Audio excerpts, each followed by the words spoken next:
Excuse me?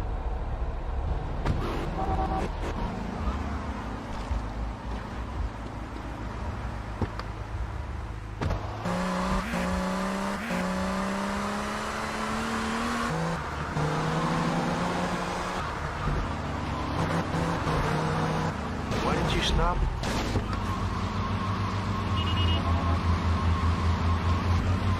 Damn thief!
Don't push me.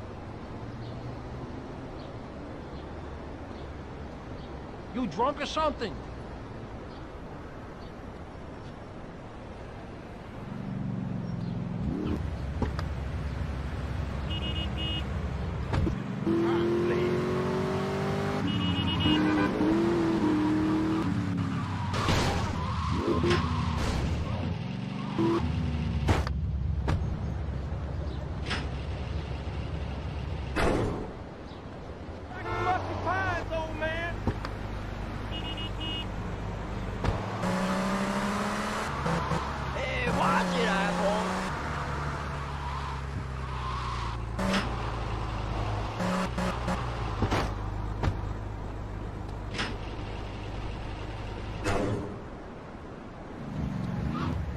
Oh shit, yo, you trying to jack me? You gonna lick my thigh?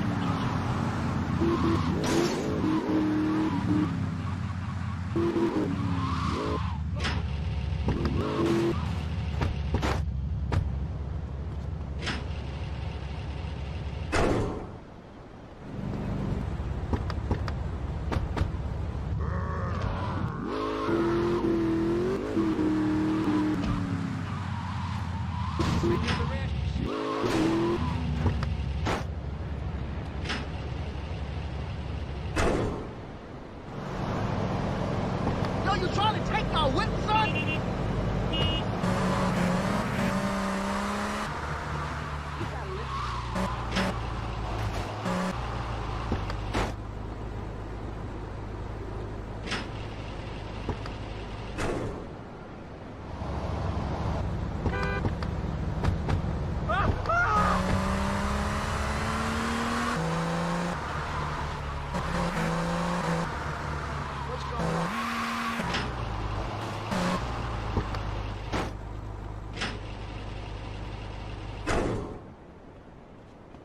Forget about it.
Save your ass.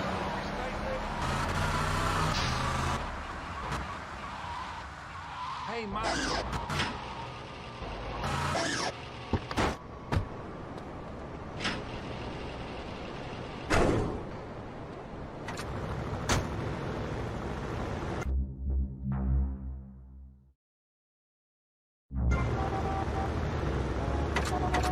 You know who I am?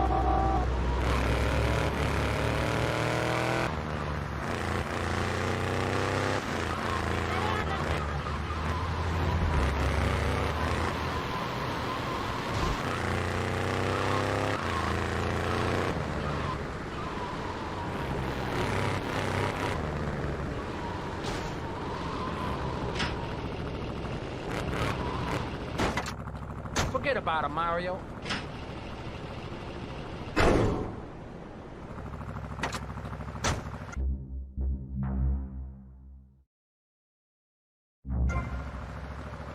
What, you never heard of manners?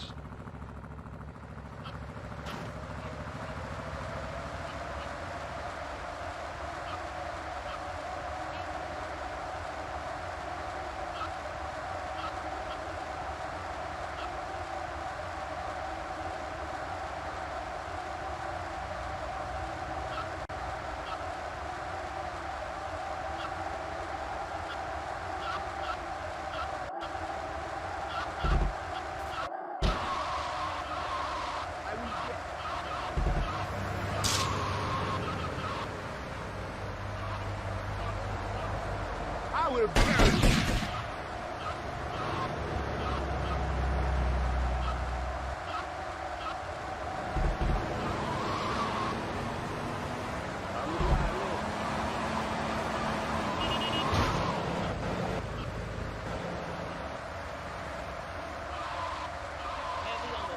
You know what I mean, man?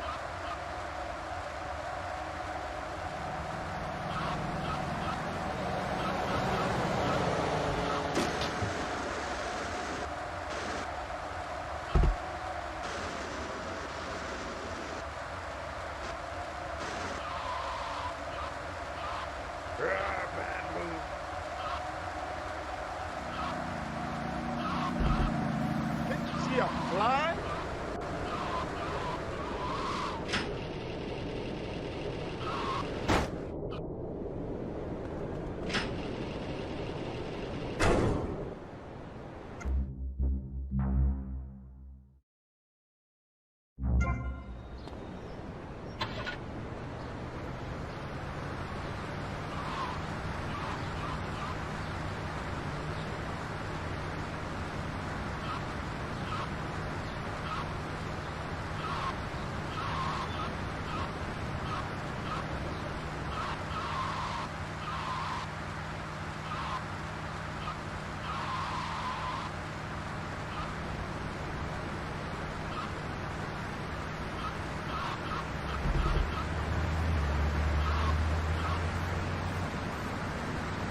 What you doing there?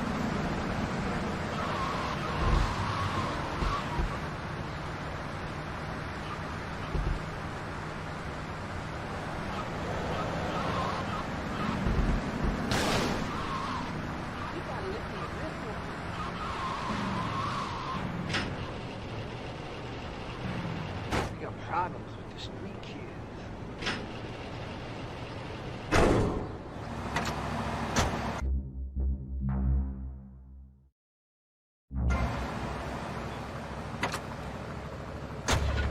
I never asked your sister out, man. You bumbling fool!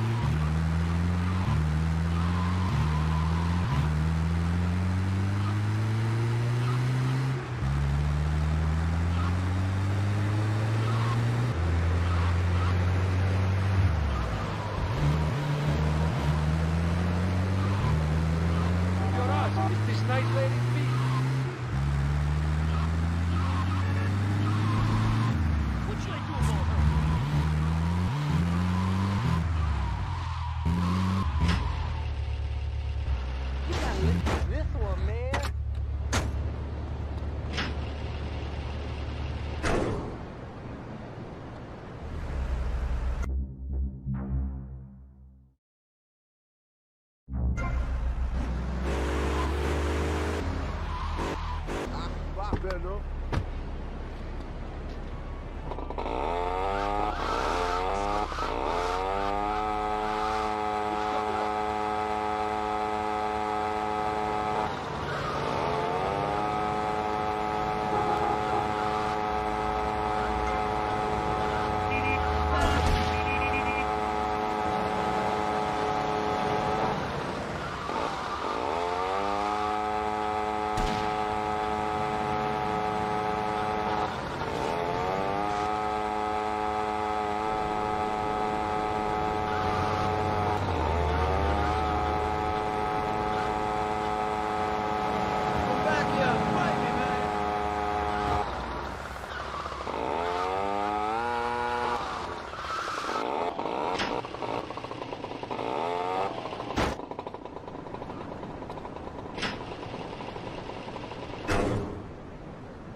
Come on, don't push me.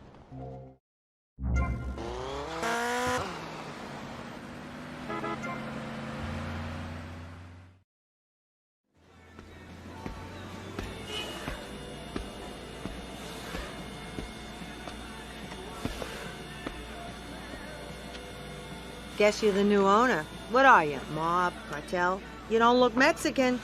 Anywho, I guess you better get on with the things are gonna change around here crap. Maybe threaten one of the drivers. Go steady on Ted over there. He's just had his hernia fixed. Well, yeah, things are gonna change around here, lady. Oh, crap, Sonny. Might as well leave this to me. I've been doing this for years. Now, here's this. We are now under new management, and things are gonna change around here again. Our new management, Which gang are you? Well, I'm not part of any gang, actually. What's your goddamn name, kid? Versetti. Tommy Versetti. our new management, the Massetti gang, is gonna make sure we get no trouble. Capiche? Out. Did you like the capiche? I like the capiche. So this is how it's worked in the past. We run the firm as usual. If we get any trouble from rival firms, you beat the crap out of them. Then they beat the crap out of us. Then you beat the crap out of them, etc., etc. You got it? Yeah, I guess. Just grab a taxi from the garage if you feel like jumping in.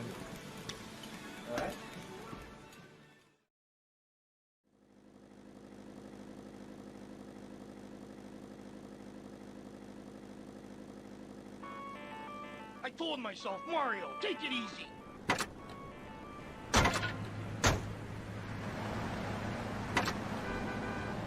Okay, we got a high-class fare needs picking up from Starfish Island. Any takers? Tommy here, I'll take it.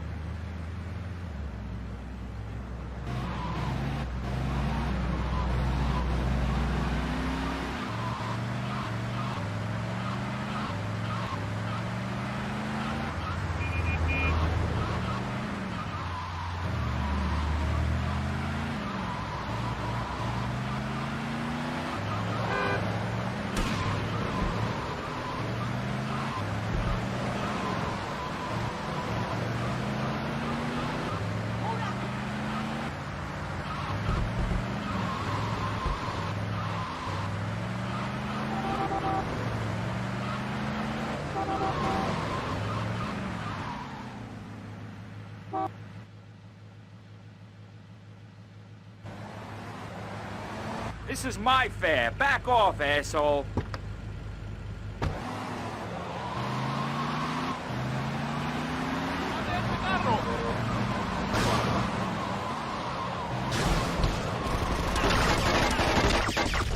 Come on, get it. Wait. Okay, just please, don't hurt me.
fares all over town. What's with you guys? VC cabs keep beating us to it. They just got too many cars. We can't compete. Mr. Vasati, if you're out there listening in, you gotta put the VC caps out of action before we go bust.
You're all mine.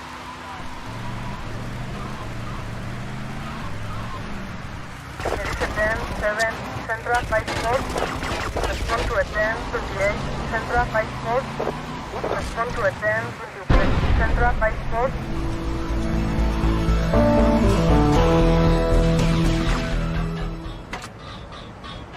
Car 13, we got a missed car test asked for you especially. Okay, I got it. Car 13, out.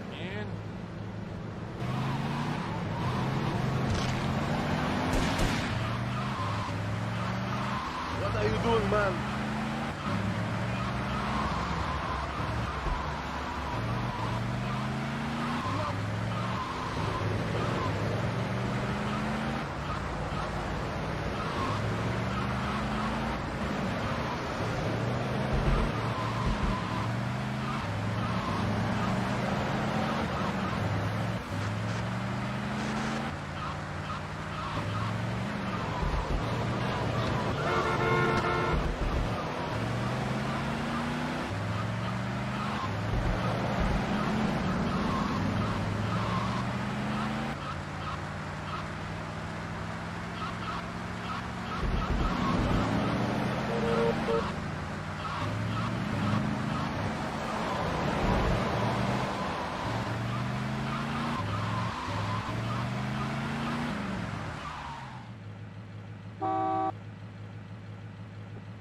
No sign of Mercedes.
It's time for Kaufman's Cab's guardian angel to eat some fender.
Mr. Vassetti? Hey, you bought the old print works? Yeah, my old man used to work on these. I used to spend the evenings with him cleaning the rollers. I was gonna follow him in his trade, but I lived a different life. You planning on selling the old machinery? Breaking it down? I'm thinking we might print something. A newspaper, a magazine. Oh, crap, Sonny. Low-grade crap. I've always fancied printing money. It ain't too hard. You know, I've been doing it on a small scale for years. Really? Sure. But we need some good quality plates. Of course. There's a counterfeiting syndicate already operating in Florida. A syndicate? Yeah, with just rumors is all I've heard. I know a man who's good with rumors.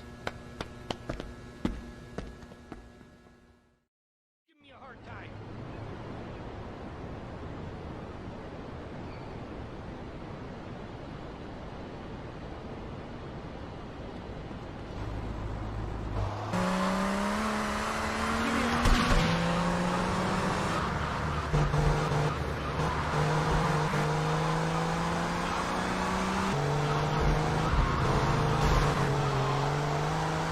Watch your head.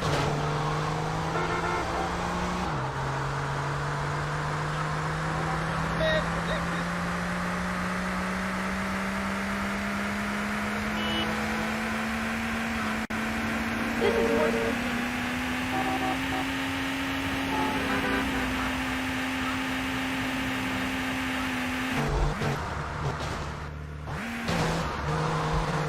Teaches every day, man.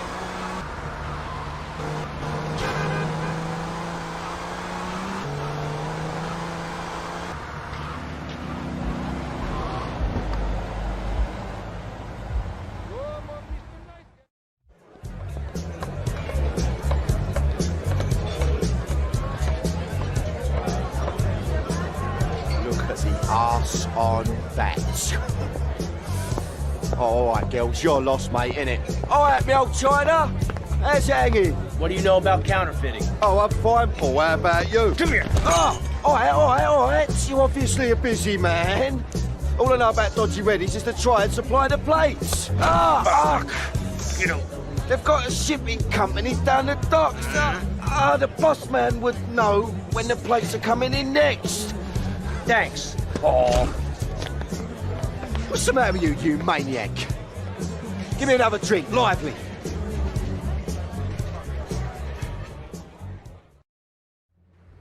Damn, buddy, you look a hot dish.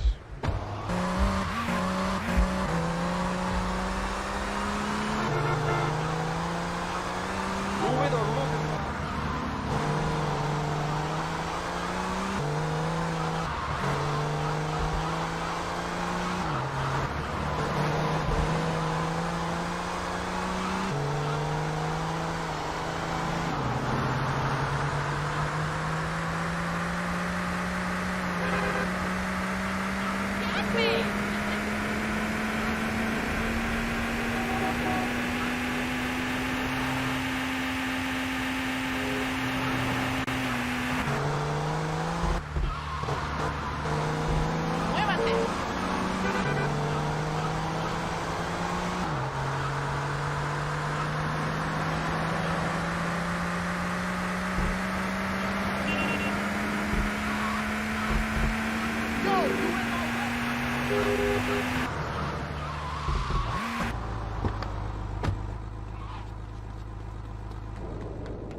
This is no joke, shithead.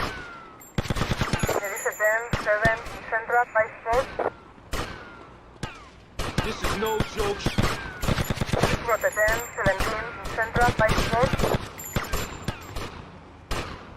That all you got?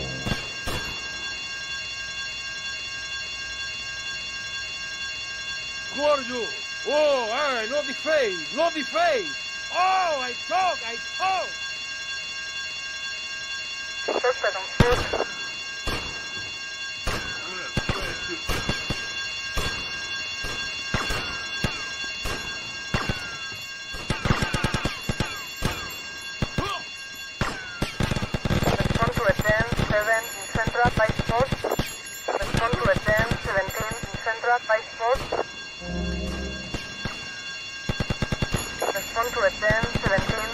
Central by Sport. There is a 10-7 Central by Sport. Harder! Harder! Come on!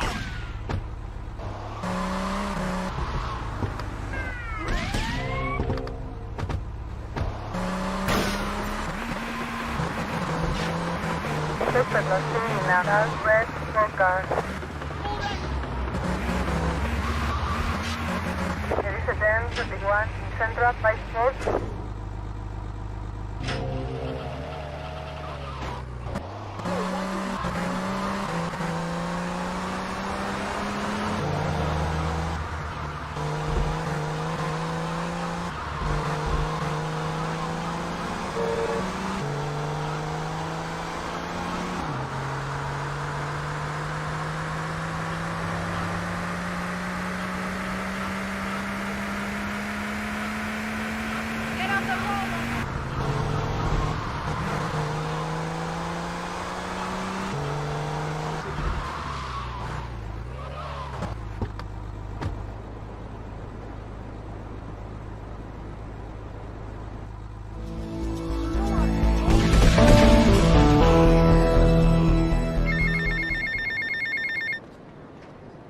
Tommy, Sonny.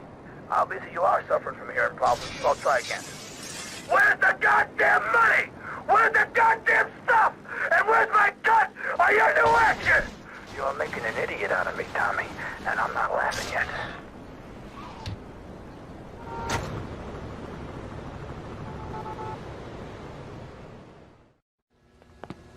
All right, the courier's moving the plate from the docks today. I'm gonna go intercept them, grab the plates, lose any heat, and make my way back here.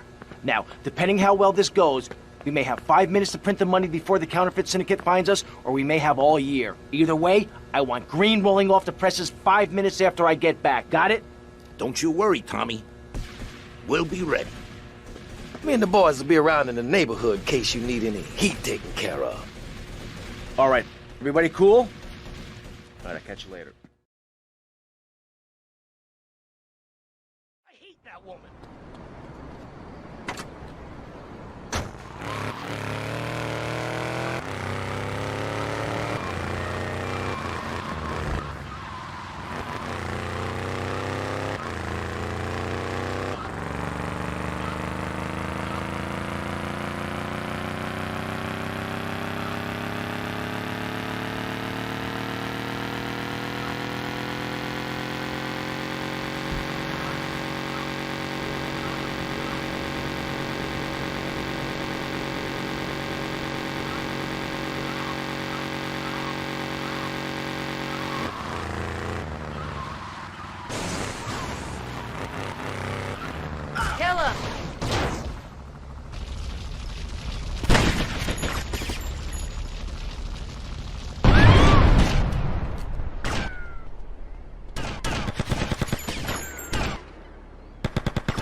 Central by Sport.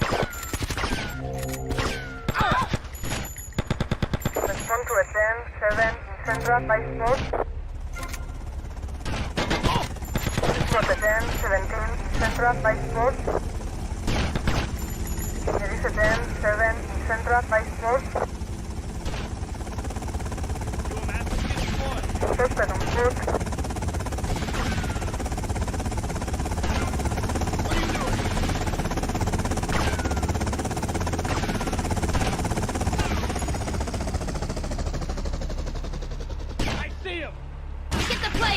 For the 10-17 Central by Sport. Respond to a 10-7 Central by Sport. Respond to a 10-71 Central by Sport. There is a 10-19 Central by Sport. Respond to a 10-7 Central by Sport. For the 10-21 Central by Sport. Suspect in a dark sedan.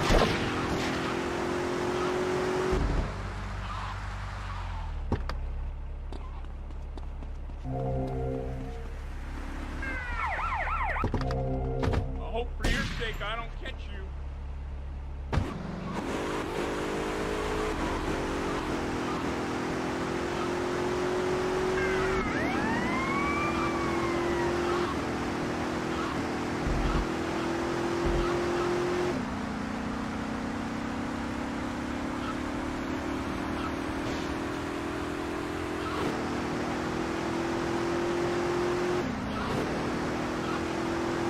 Suspect lost in Natal, done.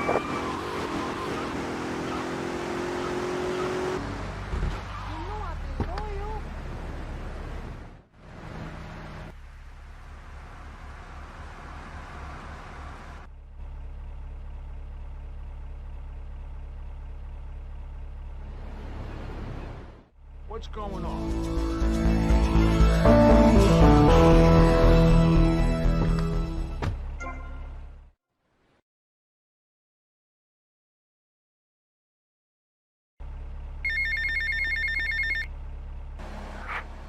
Hey, hello, Tommy.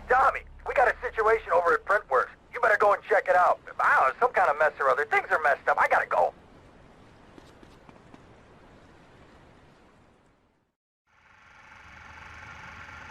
Action. Whoa! Now that's big. 12 inches. That is regulation, baby. Cut! Who is this idiot? You! Why are you in my space? Why? What is all this crap? Aliens, Baby, wake fishing poles. Who's ever seen a shark that big? All this stuff's gotta go. Why'd you get in this business, you prick? Huh? For the pussy. That's why. What is this? This is my art. Security! Look, you pompous asshole. I own you now. I own all of this. We're gonna turn this place around. I'm gonna make you rich. You're Tommy Vassetti, but I thought that you were... That's right. We're gonna be making some changes around here and start making some real money. Actually, have you ever thought about, But first we're gonna need some good-looking broads. Yeah, girls are fine, but you... Wow. What's that guy think this is? Some fruity art crap? Geez, like anyone ever watch movies about fish?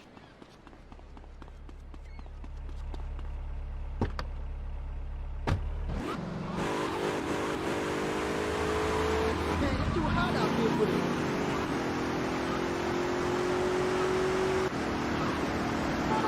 You gonna get hurt.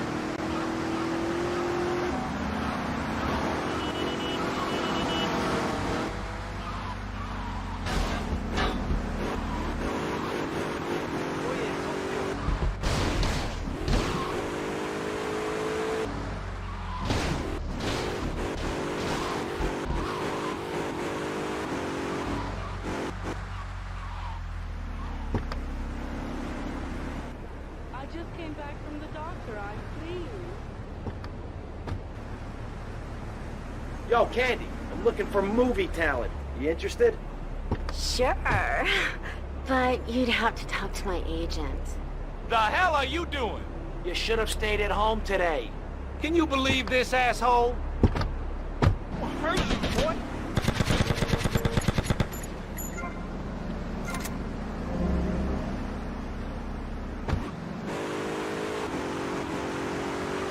Forget it, Tommy.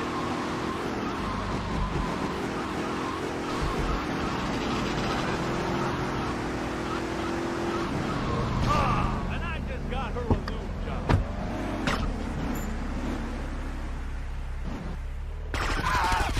Respond to a 10-17 East downtown.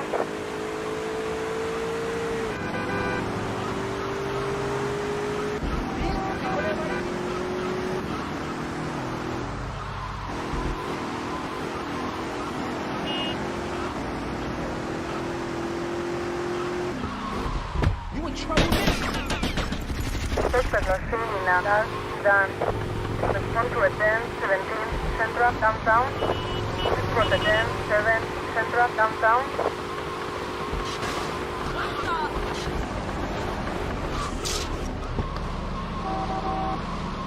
Respond to 10-7 Central downtown.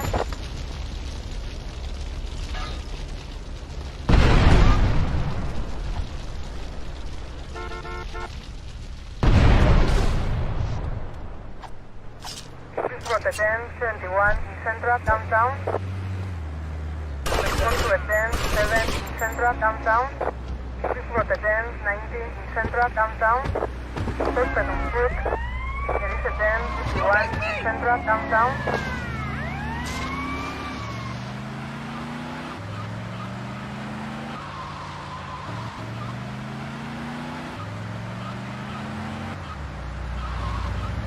Plain stupid.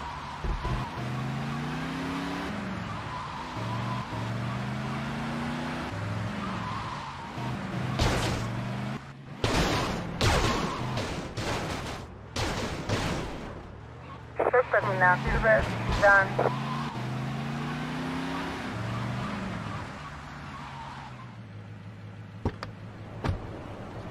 Come on, let's go. Damn, buddy, you look a hot dish. Respond to a 10, 7, East, downtown.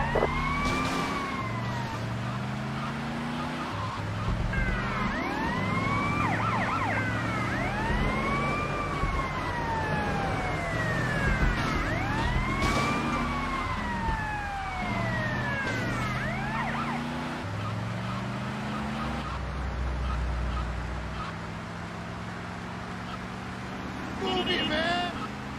Suspect no scene now. Silver, done.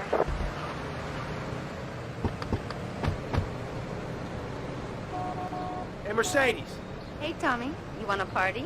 Not now, sweets. You interested in doing some movies? Of course, as long as it's cheap and sleazy. You're hired. Get in.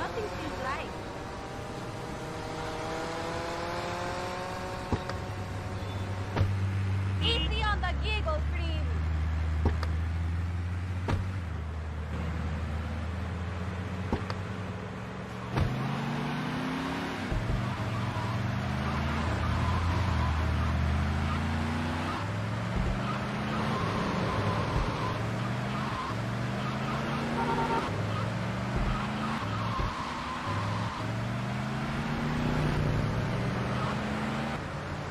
Move your butt.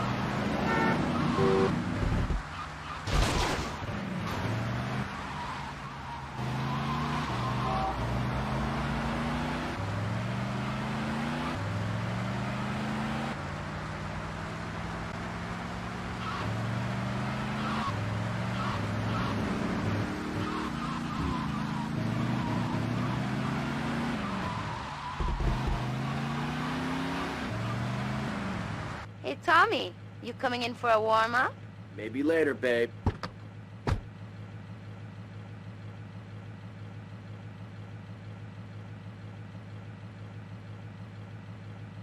Whoa.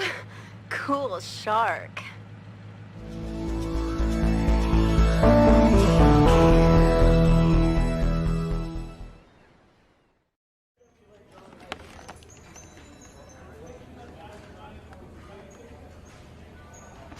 How's filming going, Steve? Well, Candy is a natural. And that new girl, she's insatiable. She went through half the cast and crew before I even took a light reading.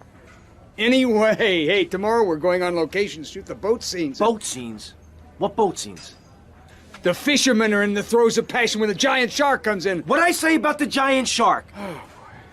I said, no giant shark, all right? Just keep the cameras pointed at the poontang. Okay. Hey, Tommy, you guys got to try, right? You get those flyers printed up? Yeah, but nobody's gonna let us distribute those things. I mean, they're just too, they're unimaginative. You don't worry about that. I've got my own ideas for distribution. Okay. Hey, Candy, in my trailer.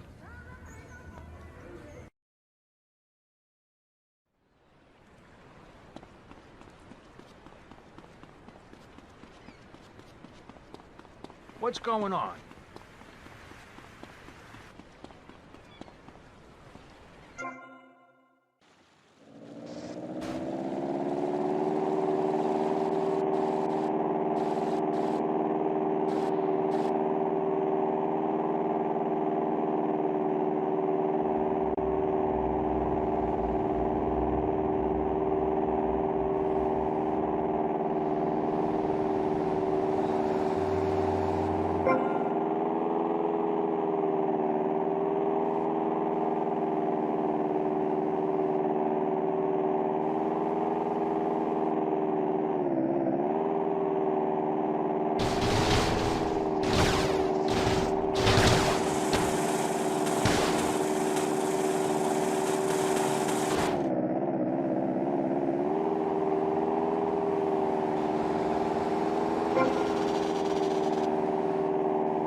Okay, what's the problem now? Shh. Well, after his close encounter with the Nympho invaders, our hero finds himself unable to think of anything but this huge phallic mountain. And that's when I want to do the scene with the vat of mashed potatoes, but then I don't we... give a crap about that. Just keep going, keep going. You mentioned something about some legal problem on the phone. Congressman Alex Shrub has jumped on the pre-election bandwagon. He's going after the Puritan vote. Rumors are he's going to support measures to restrict, shall we say, the more fleshy aspects of this nation's great entertainment industry. Okay, all right. Okay. Candy, you know Shrub. You guys get up to anything kinky? Oh, yeah. Okay. Uh-huh. Oh, yeah. All right there. Oh, yeah. Okay. All right. Yes. Yeah. Yes. Yeah. Yes. Yeah, Candy. Oh. Yeah. You got that. Was that part of the, or was she talking to? Hey, I can never tell. Anyway, you're probably best following her after the shoot. See if she'll lead you to their new love nest. You got a camera? Yeah, get him a camera.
Hey.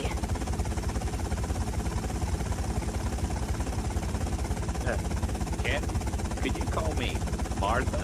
Oh, Alex. I mean Martha. Whatever you say.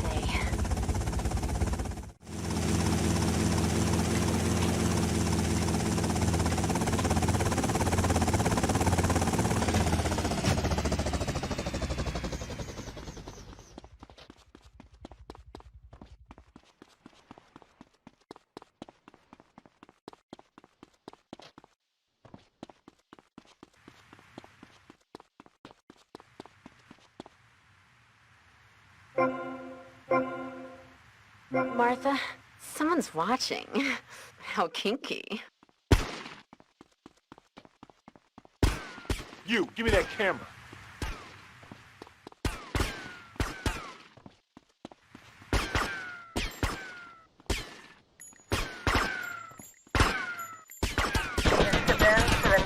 south 5 point.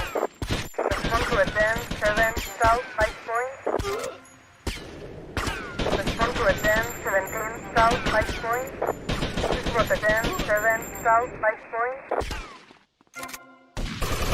This is a 10, 17 south 5 point. Suspect on foot.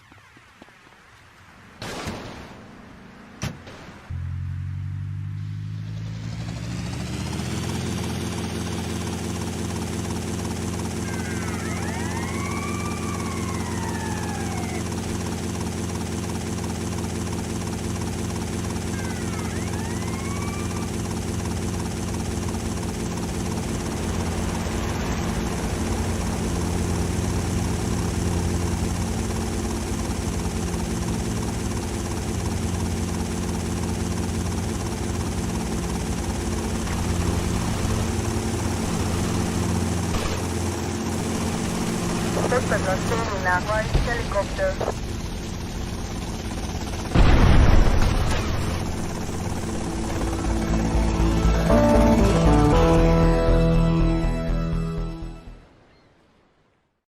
I'm sorry, but I just can't swallow this right Come on, now. darling. He's hung like a sperm whale, for pity's sake. How can you not feel the part? But Stevie... How's my star director? Oh, man, the struggle between the artistic integrity and the humping, pumping action continues unabated. And before you ask, yes, all 4 videos will be released by their... Honey, can you please keep the Andacon in the shot? He costs more per hour than you do. Oh, sorry, Steve. I was thinking we need some kind of big stunt to really promote the launch. Something that will make a real impact on this city. You got any ideas? Well, in the old days, they used to have gala events, stars, limos, the night sky crisscross with searchlights. Searchlights. I got an idea. Yeah. Well, little sequin numbers and the limos.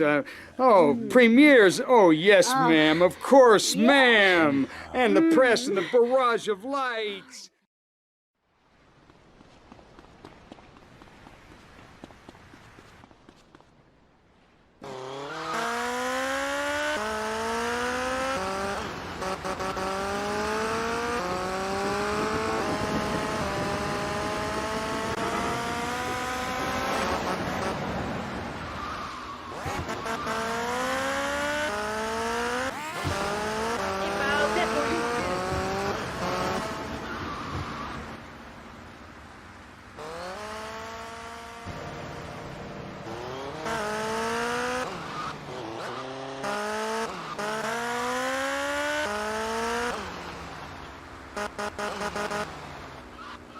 Try that moving muscle, Beach. I dare you.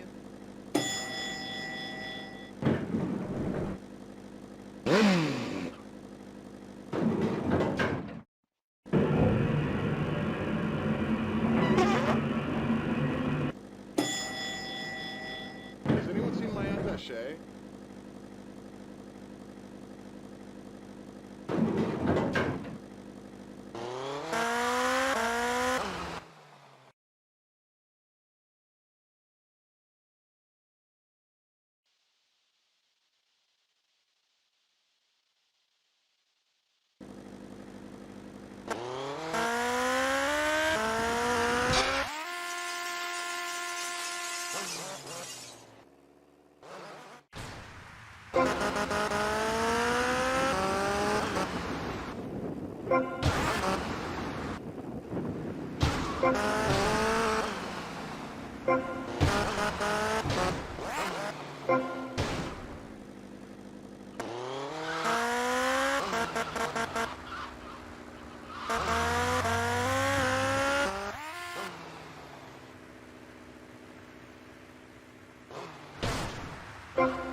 There's a storm breaking.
Tommy, Paolo here, True Paso Amigo.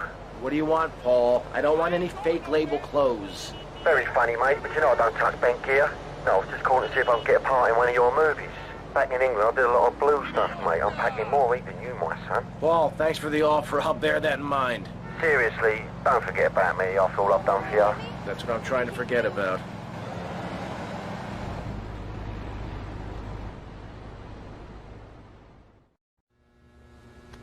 Oh. Okay, what's the emergency? Oh. Tommy, some mob thugs said they'd come to take their cut. Said it was a Mr. Forello's money. Oh, I feel like crap. Forelli? Sonny Forelli? Yeah, that's the guy. I think. They were very insistent.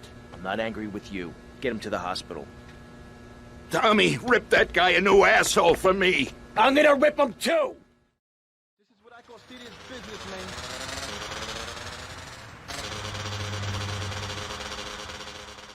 I told myself, Mario, take it easy.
man.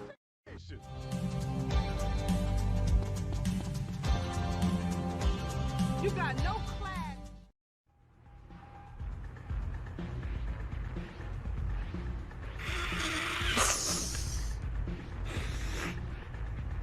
Tommy! Hey, Tommy, look at this. This is great. I've got us this minibar installed. We got a whole bar downstairs, Ken. Yeah, whatever. Well, I got the chalkboard you asked for. Ah, that's the benefit of a law school education. The ability to follow instructions. Now, I need a safe man. Oh, all right. Well, let me think. Safe. I got it. This guy will blow you away. Ah, nah, that schmuck. He's on the inside. Where inside? In a police headquarters cell awaiting transfer. I think he's about to get paroled.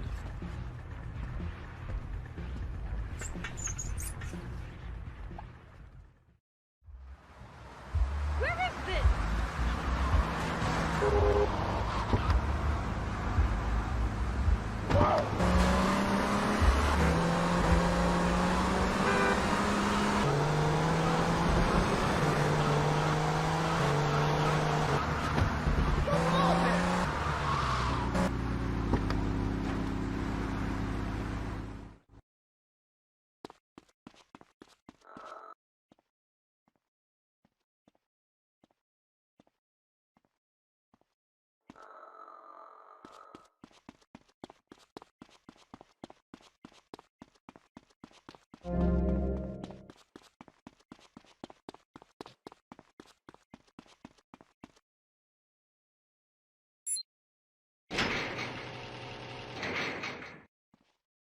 Cam Jones? Yeah, that's me.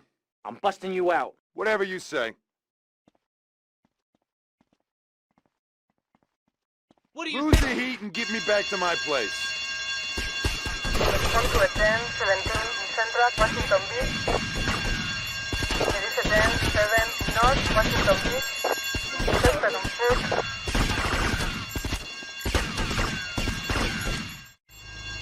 I'm taking my shot. This was a 10-7 North Washington Beach. There is a 10-24 North Washington Beach.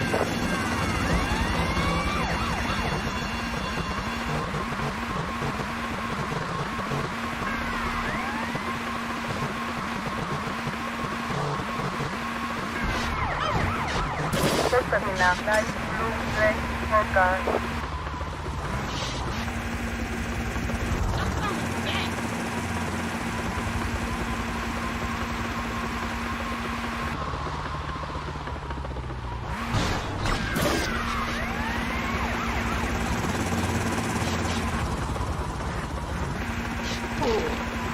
There is a 10-31 West Ocean Beach.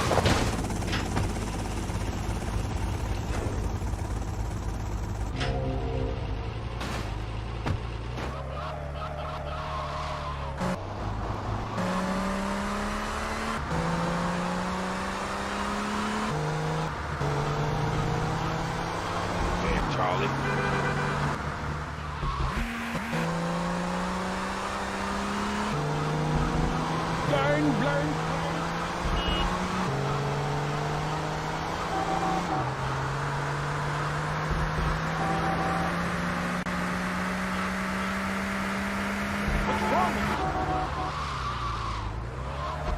I'm gonna be doing a job, and you're my safecracker. Beats losing my ass in his cell.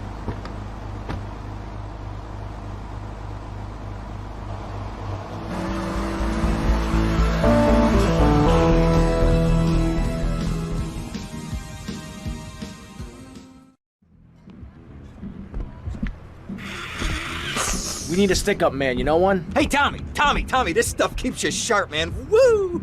I could be your stick-up man. Stick 'em up, stick 'em up! You ain't a stick-up man, you're an idiot. Now get yourself a drink and shut up.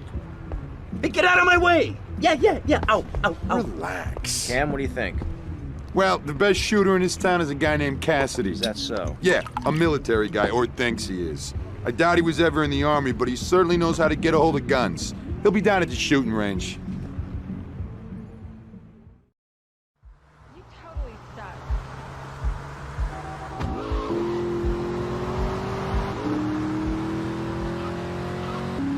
Very bad traffic. You malfunction.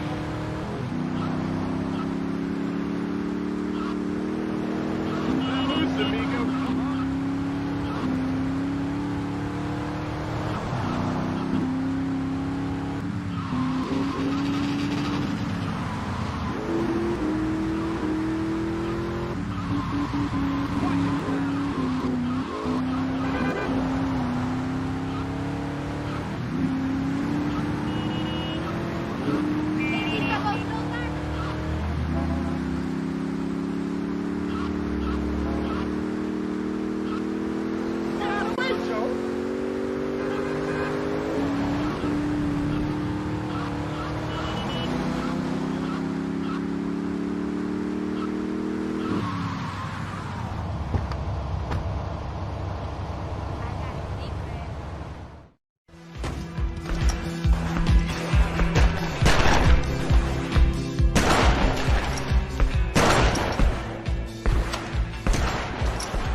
You Phil Cassidy?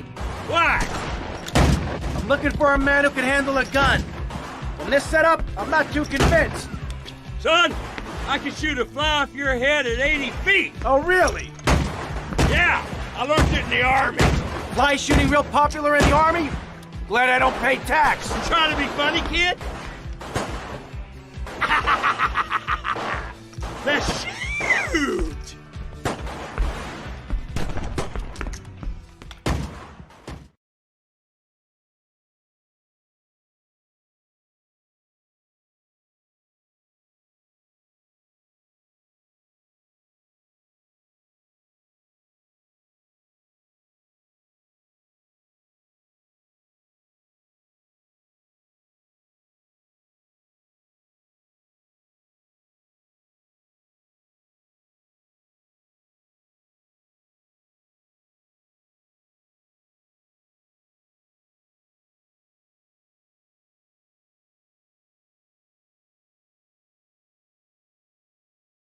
Live ammunition.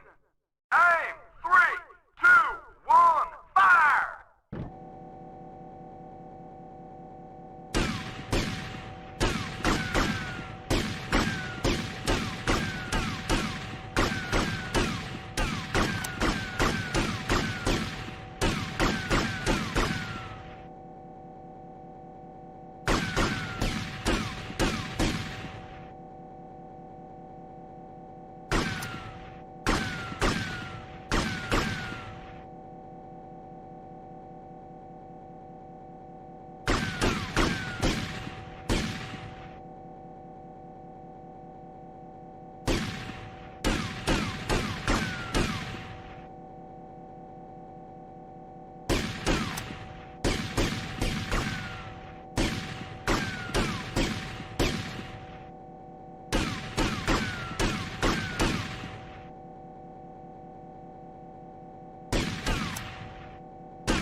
3, 2, 1, fire!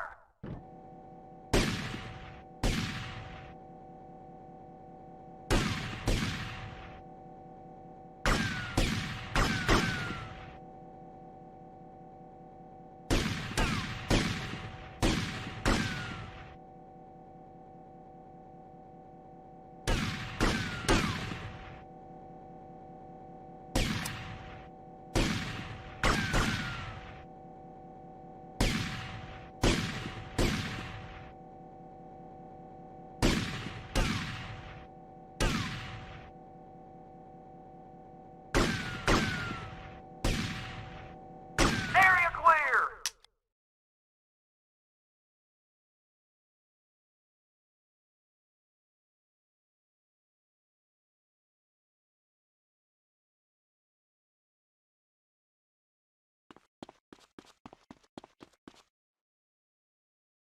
So, you want to do me a favor and help me put together a job? Son, after shooting like that, if you asked me to be your wife, I'd say yes.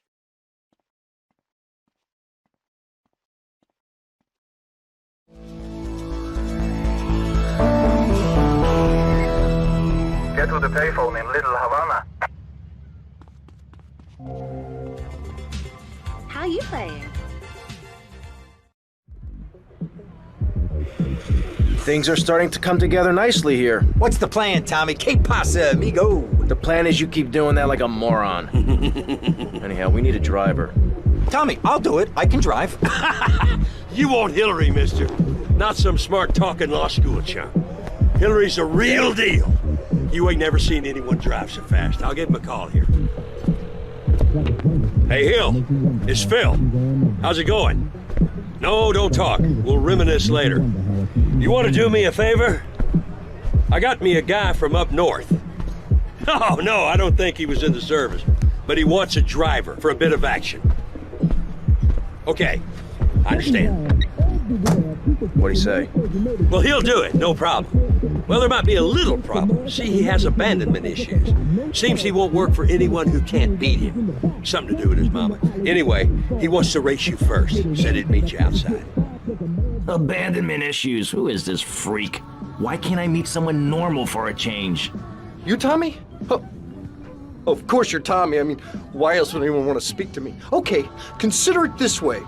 I'll drive for you if, and only if, you can drive properly. Leave me alone, and I'll never forgive you.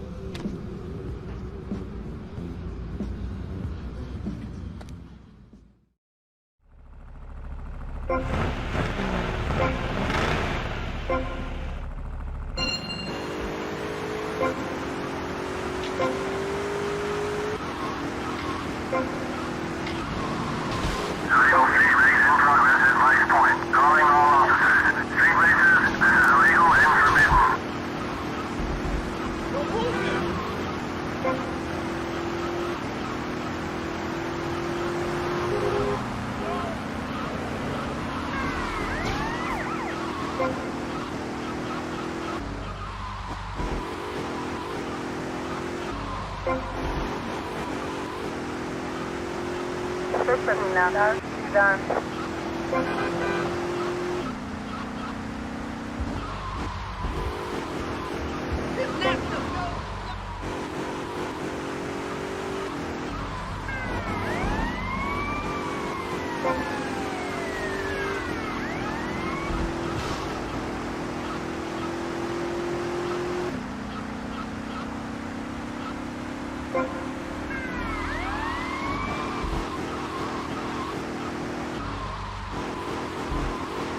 Terminada, Sudan.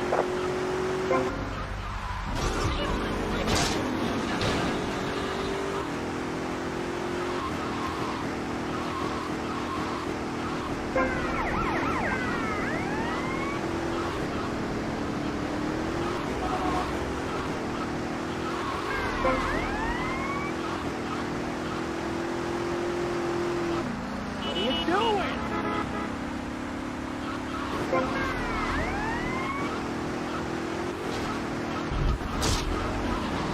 Terminada, Sudan.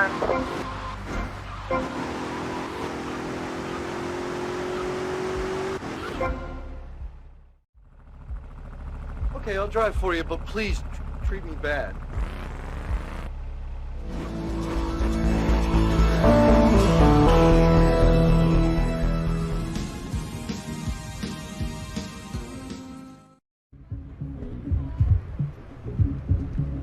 As you can see, gentlemen, this is going to be the easiest buck we ever made. Tommy, seriously, you gotta consider going into law. What the hell are you smoking, man? This ain't no simple plan. Well, who needs a simple plan anyway? Take communism. Now that was a simple plan. Didn't do Russia any favors, huh? Calm down, all right? With a team like this, it's gonna be no problem. We got Cam on safe. Phil, you and me will handle security. And Hillary will drive the getaway car. Aren't you forgetting somebody? Somebody who helped you to no end in this town? Somebody Ken, that's right. Ken here, he washes the money for us. And he keeps the drinks on ice. I don't understand what I'm supposed to be doing here. Look, it's easy. Haven't you ever seen a movie? We walk into the bank, we wave the gun around, and leave very rich men.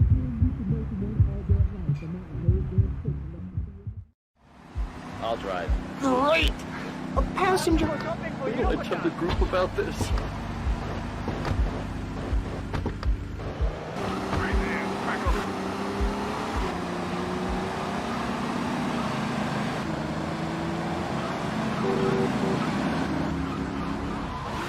Tommy, Hillary's taking up too much room.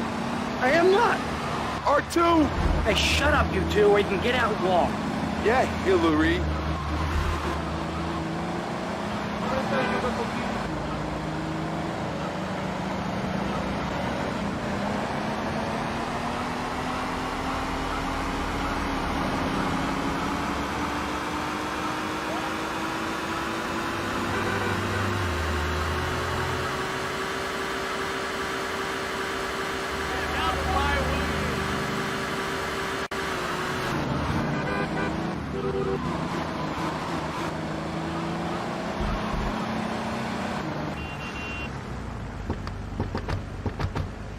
Keep driving around the block, okay? Okay, Tommy, okay.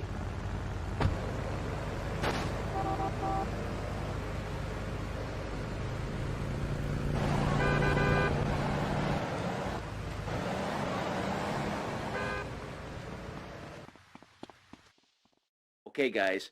Nice and easy, just as we planned.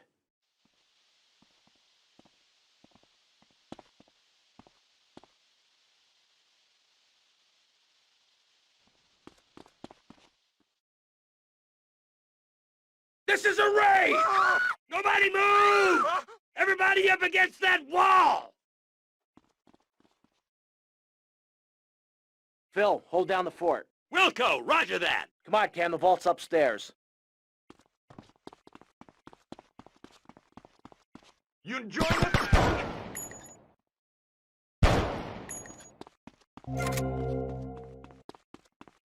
I'm gonna stick my foot so far up your ass.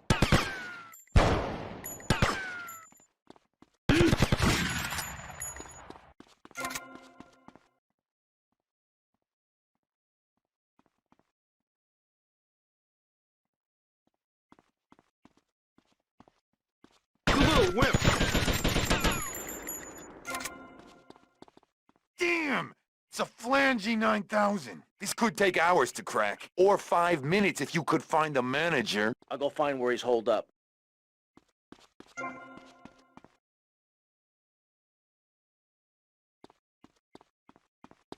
Phil, things still sweet? Sure. Everything's real quiet. You're coming with me. Okay, just don't shoot.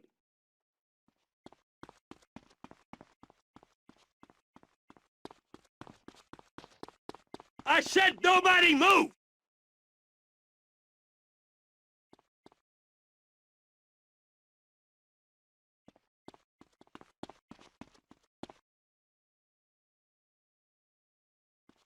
It's on a time lock. You might as well give up now. Hell, I can bypass the time lock. Then we just need your key code and we're good. Stay here. You try anything and you're dead. I'm gonna check on Phil. I'll be right back.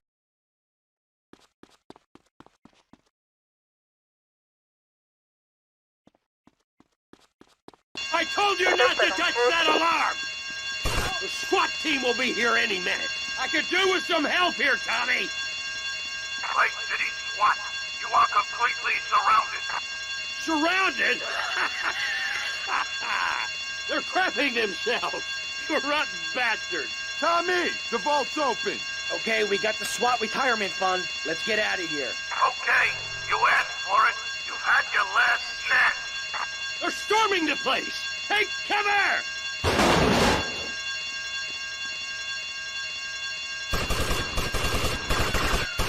Respond to attend 19 North de La Habana. Suspect on foot. That's the last of them. Go, go, go! North de La Habana. Jim, where's Hillary? I'll give him abandonment issues. Hey guys, get in. I got you covered.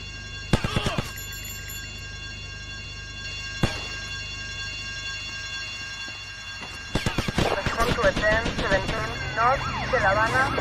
Police attend 7 North de La Habana.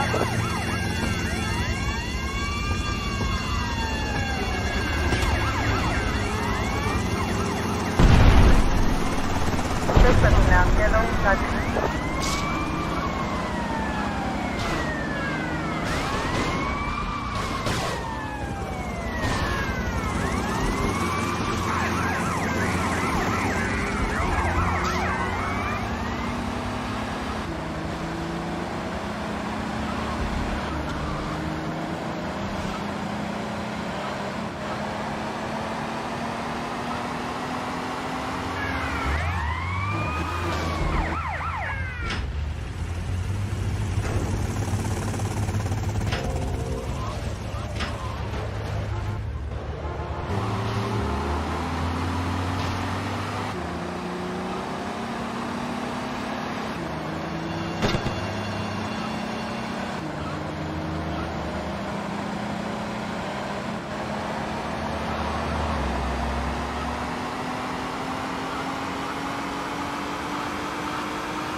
We made it! We're rich! Rich! Tommy, would you like a massage? Well, hi there, Mercedes. Yeah, I'm a little tense. What'd I tell you, Tommy? What'd I tell you? Ben Swat better watch out when Ken Paul is in town. Come on, give me a bigger slice, mate. Come on, I've got some new friends.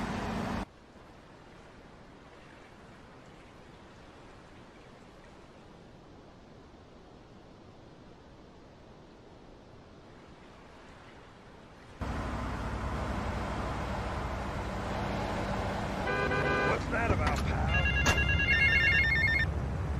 Tommy, I really enjoyed working with you. Ain't had so much fun since the Reg and Nom, pal. Anyhow, if you need anything, you call on me, you hear? Always remember those I served with, and I'm sure I can help you out. You hear? There is a valuable exchange taking place on the roof of the Cherry Popper Ice Cream Company. Kill everyone involved, steal the merchandise and take it to a helipad at the airport. There is a gate to your left that leads to the back of the factory.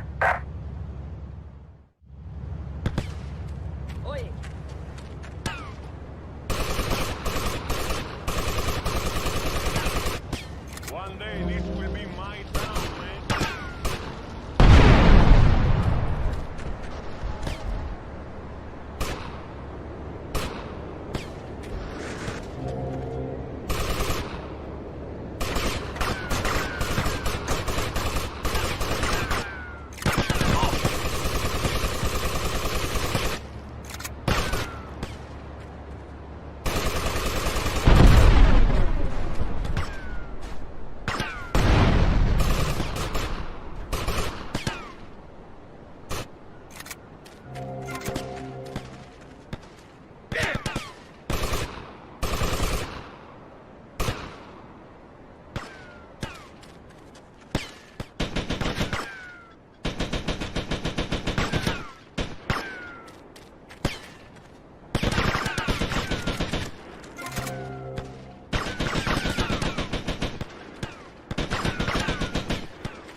I had Sonny on the phone, okay? Are you with me?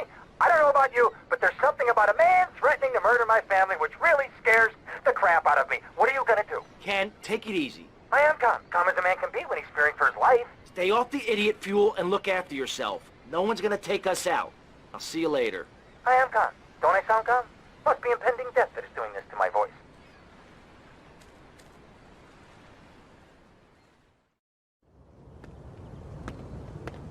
Bill! Run! Run!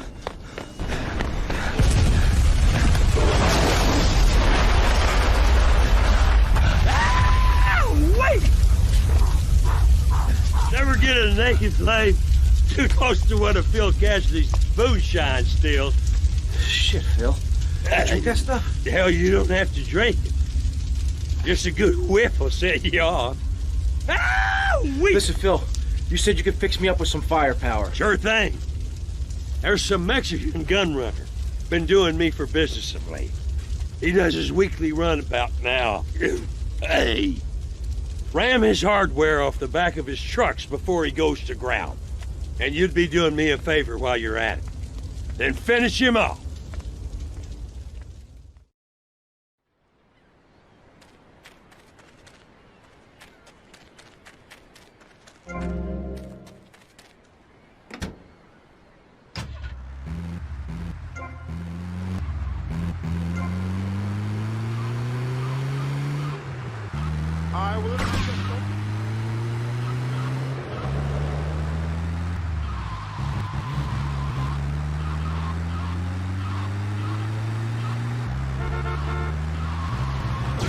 What are you doing driving like that?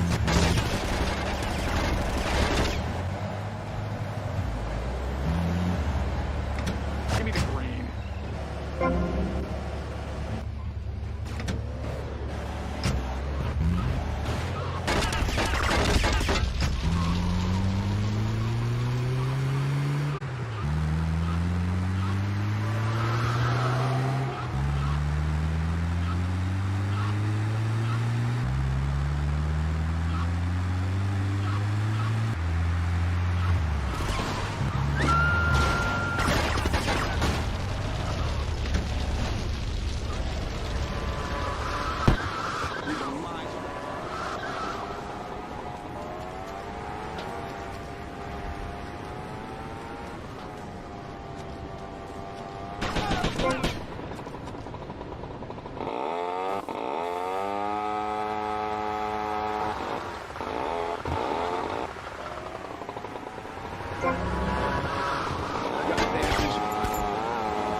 reminiscent crap and listen to me, you hear? Good.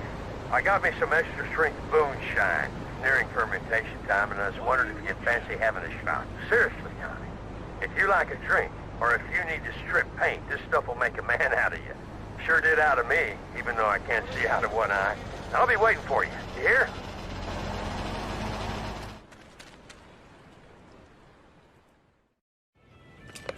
Hey, Phil. How's it going? Hey, Tommy! How you doing? It's been too long. I swear you should lay off that boom shine, man. It smells like paint stripper. It's making my eyes burn. Shh, shh, shh, shh, Tommy. Hey, come over here because there's something I want to show you. Something. Oof, God, should I be able to smell that from way over here? Don't you worry about the Phil, smell, oof. Tommy. You just watch this. Shitty, cheap bandits or something. There's some more on the bench.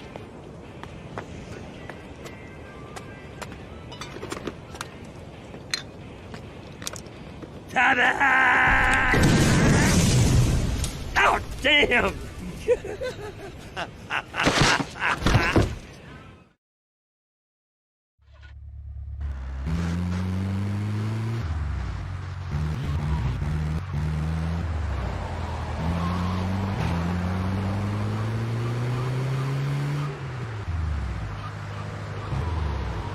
Hey, yo, move! Watch out! Charlie in the tree line!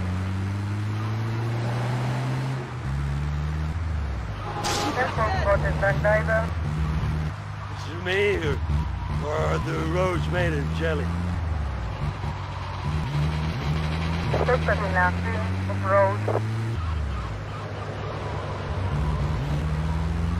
Focus spoon. Come out here, hand. You got me.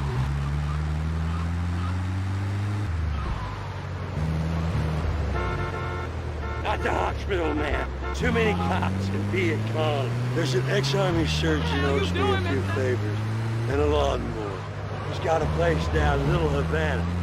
Oh, look, giant fish. Spoony, woony. Woo, woo, woo. I think it will rain today.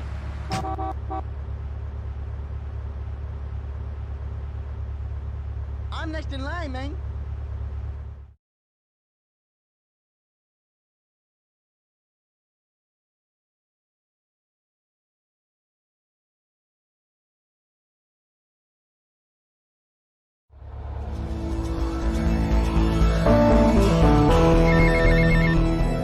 Tommy, it's Phil.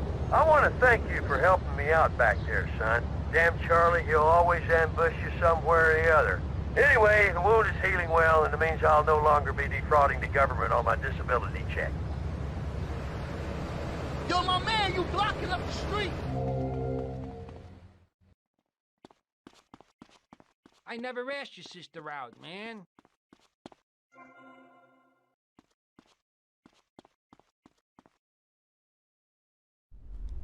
What's going on? Tommy! Oh, good. Listen. I like fish. I love fish. I love them as pets in bowls, or as food on a plate, but as much as I love them, I don't want to sleep with them, okay? But right now, your Italian brothers are coming from up there to fit me with some cement shoes, and I... Shut up, Ken! Sit down. Lance, what the hell's going on? It's your friends up north, Tommy. They ain't too happy you capped their man. They're coming down to see the business today. They took longer than I thought. Guys, we gotta make this final. We gotta leave no doubt that this is my operation. Mine! Ken, you get the first run of counterfeit cash and put 20 mil in briefcases. Lance, you get the guys together.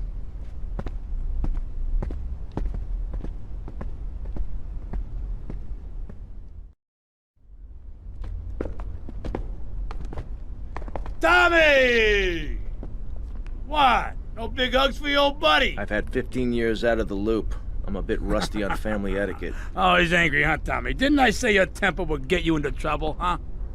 There's 3 mil in the cases. How many was it? 10? No, 11 men. That's how you get to be called the Howard Butcher. You sent me to kill one man. One man! They knew I was coming, Sonny. Tommy, watch your tone. Anyone would think you blame me for that unfortunate set of circumstances. Just take the money. Get the damn cash. You know, Tommy, I did what I could for you. I pulled strings, called in favors. I was your friend, Tommy. I hoped you'd see sense, see what's good for business. I trusted you, Tommy, and you disappointed me. But at least someone in your chicken shit organization knows how to do business. Isn't that right, Lance? Sorry, Tommy. This is Vice City. This is business. You sold us out. No, I sold you out, Tommy. I sold you out. The real cash is upstairs in the safe. So, Tommy, what was the big plan? You think I just take the fake cash, save face, and run away with my tail between my legs? No. I just wanted to piss you off before I kill you.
No one to cover your ass now, eh, Tommy? You're going down, you backstabbing prick! Oh, you think so?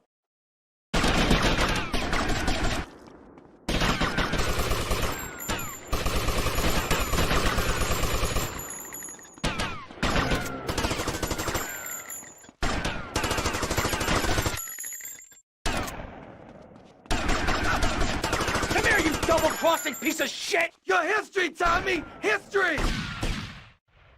This is the last dance for Lance Vance! Dad, I had enough of that at school!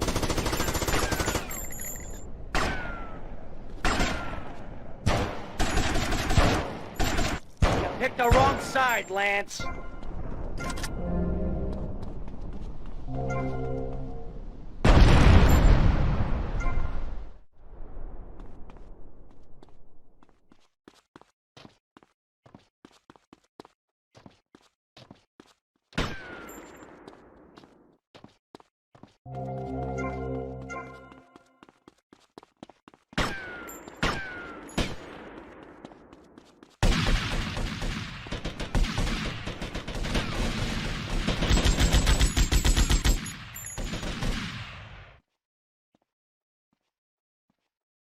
You took 15 years from me, Sonny, and now I'm gonna make you pay! You still don't get it, do you? I own you, Tommy. Those 15 years were mine to spend.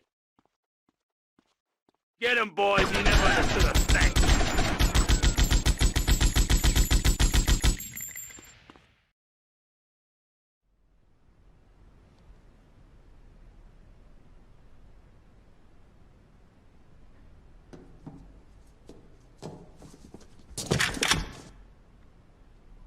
Tommy? Oh my God, Tommy, what happened?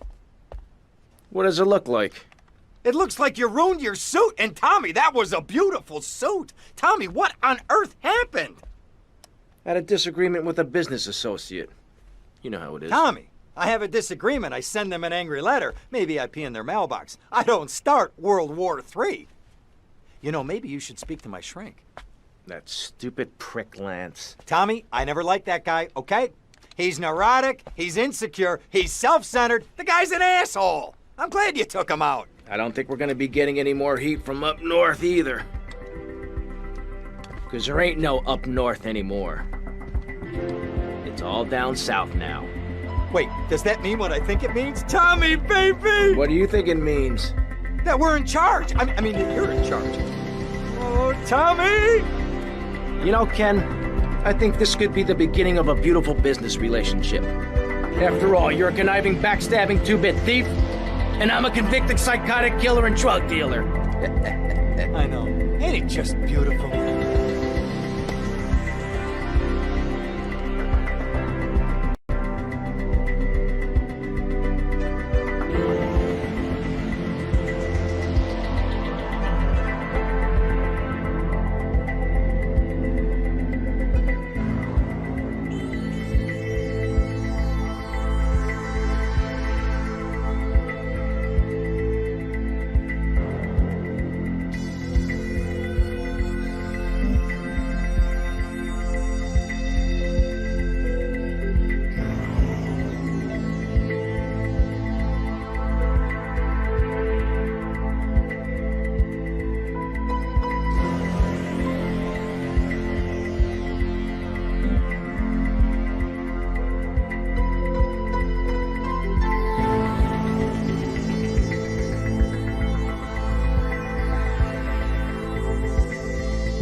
Tommy, it's Tyler.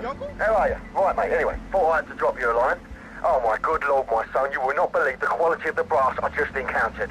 Streetwalker or something, just down in Little Havana, mate. Said her name was Mercedes or something. Oh, my God, mate, you've got to check this bird out. Could strip the lead out of a pencil. Said I was the best you ever had and all. Keep your potato skin fluffy, seeing ya. Oh, I just peed myself.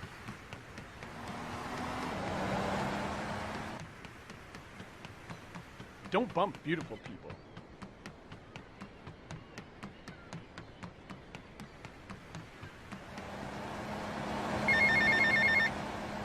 Tommy, Tomas, it's Cortez. ¿Qué pasa? Things are interesting. How are you, my friend? I wanted to ask you about Mercedes. Okay. What about her? Oh, Tommy, I hear these stories, all these stories. I don't know what to think. Maybe she thinks she can do what she likes. But Tommy, tell me, is it true? Is what true? These stories I hear. She really going to be a lawyer? Tommy, the shame. The shame. You know, we Cortez are a proud family. We would never allow a daughter of ours to become a lawyer. Please tell me if it's so. I don't think I could take it. Oh, Colonel, I can assure you, Mercedes is never going to become a lawyer. Don't worry about it. Oh, thank you, Tommy. Tommy, thank you. The shame would be unbearable. She's a lady, not a parasite, you know? Anyway, Tommy, you must excuse me, all right? The new Minister of Interior has arrived. Many years ago, I killed his father in a failed coup, so I must be polite. Hey, good day, amigo. You can't have shit around here, man. Tommy, it's Ernest. Ernest Kelly. Hey, how are you? I'm doing okay. I'll need a stick to walk, but I should be back at work soon enough. Good. I heard about Lance. What a little prick, huh? Yes. Never trust a man who walks the streets in his pajamas, that's what I say. Glad you killed him. I hope it was painful for the prick. I think it was. You know, I just didn't think he was like that. Tommy, for a raging lunatic, you're pretty naive. I'll be back at work soon. Teach you a thing or two about life, you hear? Take your time, Ernest. Look after yourself.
Suspect was seen in a Harry car.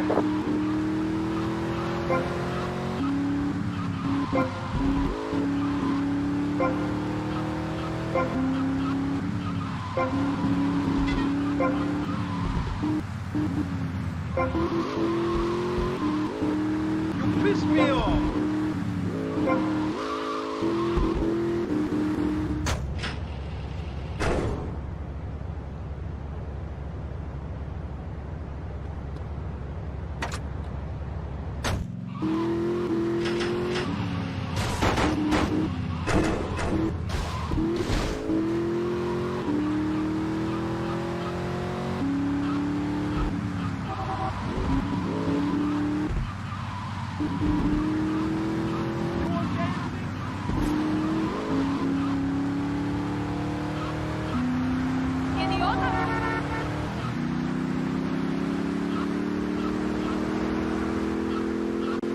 We don't have all day.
I'm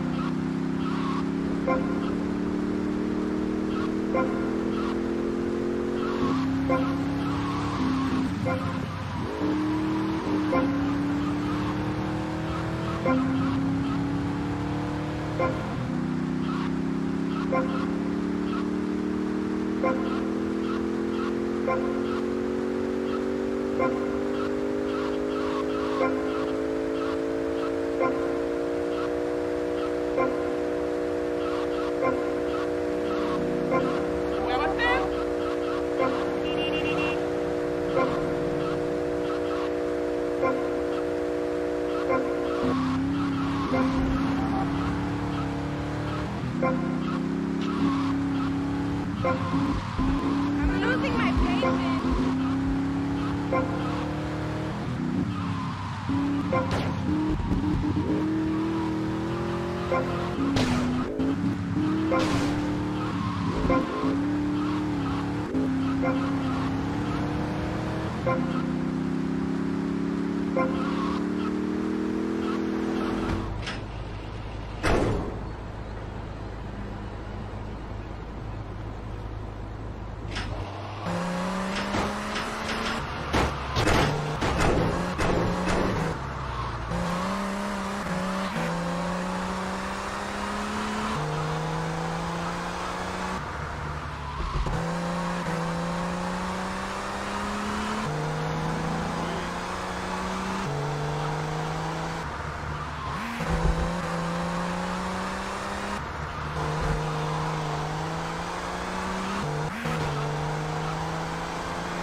I'm going to scream and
Whatever.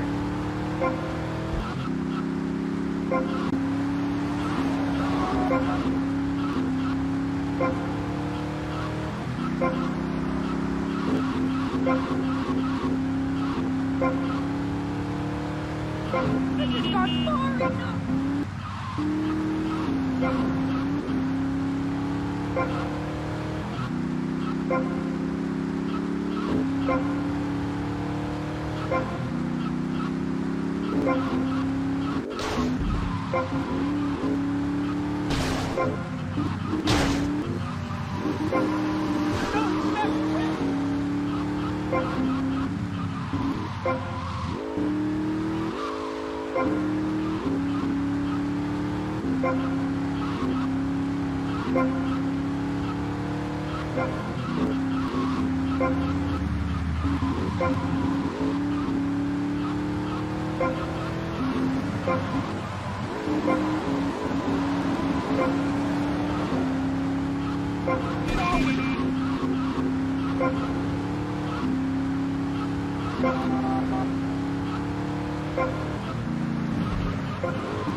I'm going to scream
and your mom is such a whore.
don't see without my glasses.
I've never seen anything like that in my life. It's total mayhem.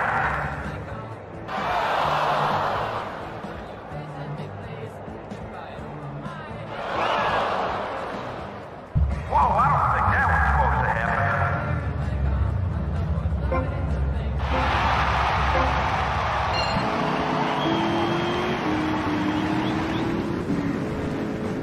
That car 47 ricochet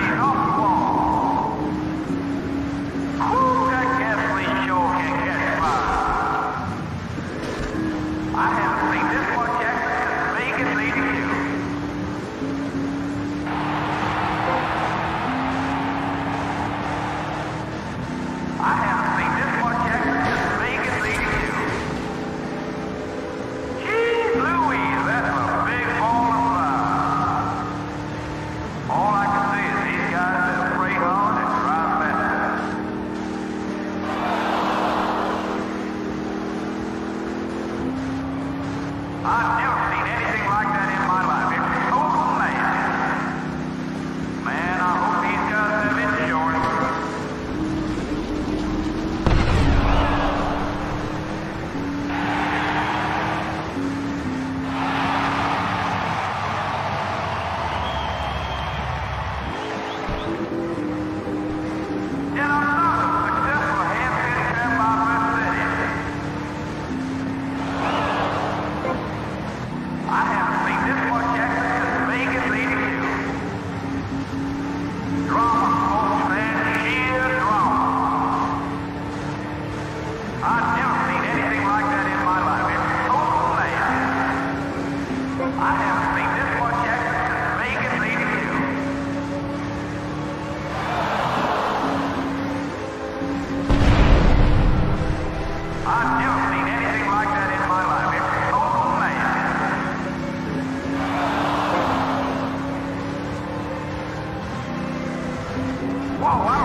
It's Steve. You're a marvel. I'm a marvel. They love us. We are rewriting the record books, pal. We're talking major awards here. I can put my dad in a home and tell him to shut up. It's hot, man. Hot. H-O-T. He never believed in me. Never thought I was an artist. And now I've made it. I'm the best damn skin flick director of all time, my friend. And I just wanted to say, it's a pleasure to have met you. I love you, baby. Don't you go changing on me, you hear?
Someone is going to be upset about that.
I can help you all realize that gift. Make something of yourselves. Realize your dream.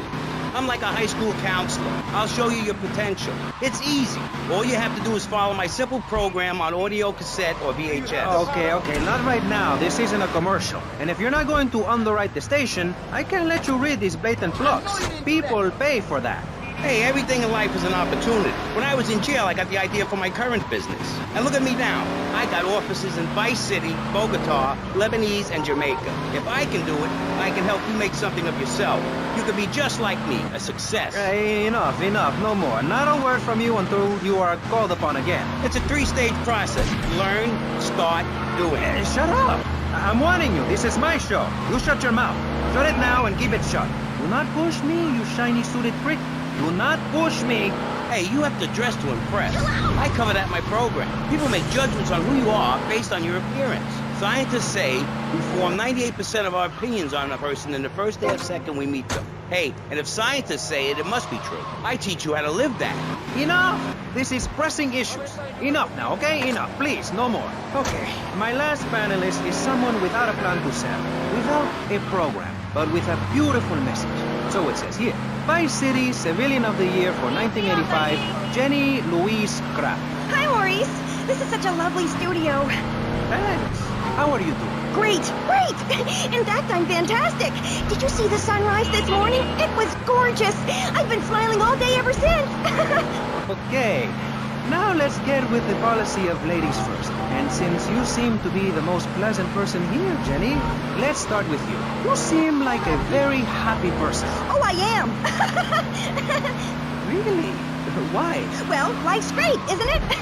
I mean, good things come my way because I hold each one close because I deserve it. I bet you wouldn't be so cheery if you had the Black Plague. Jenny's living in a fictional world. Gods like me, we see the world for what it is. Dark songs in the night, black nail polish, and very tight black jeans, man. Like, everything is great. Well, like everything.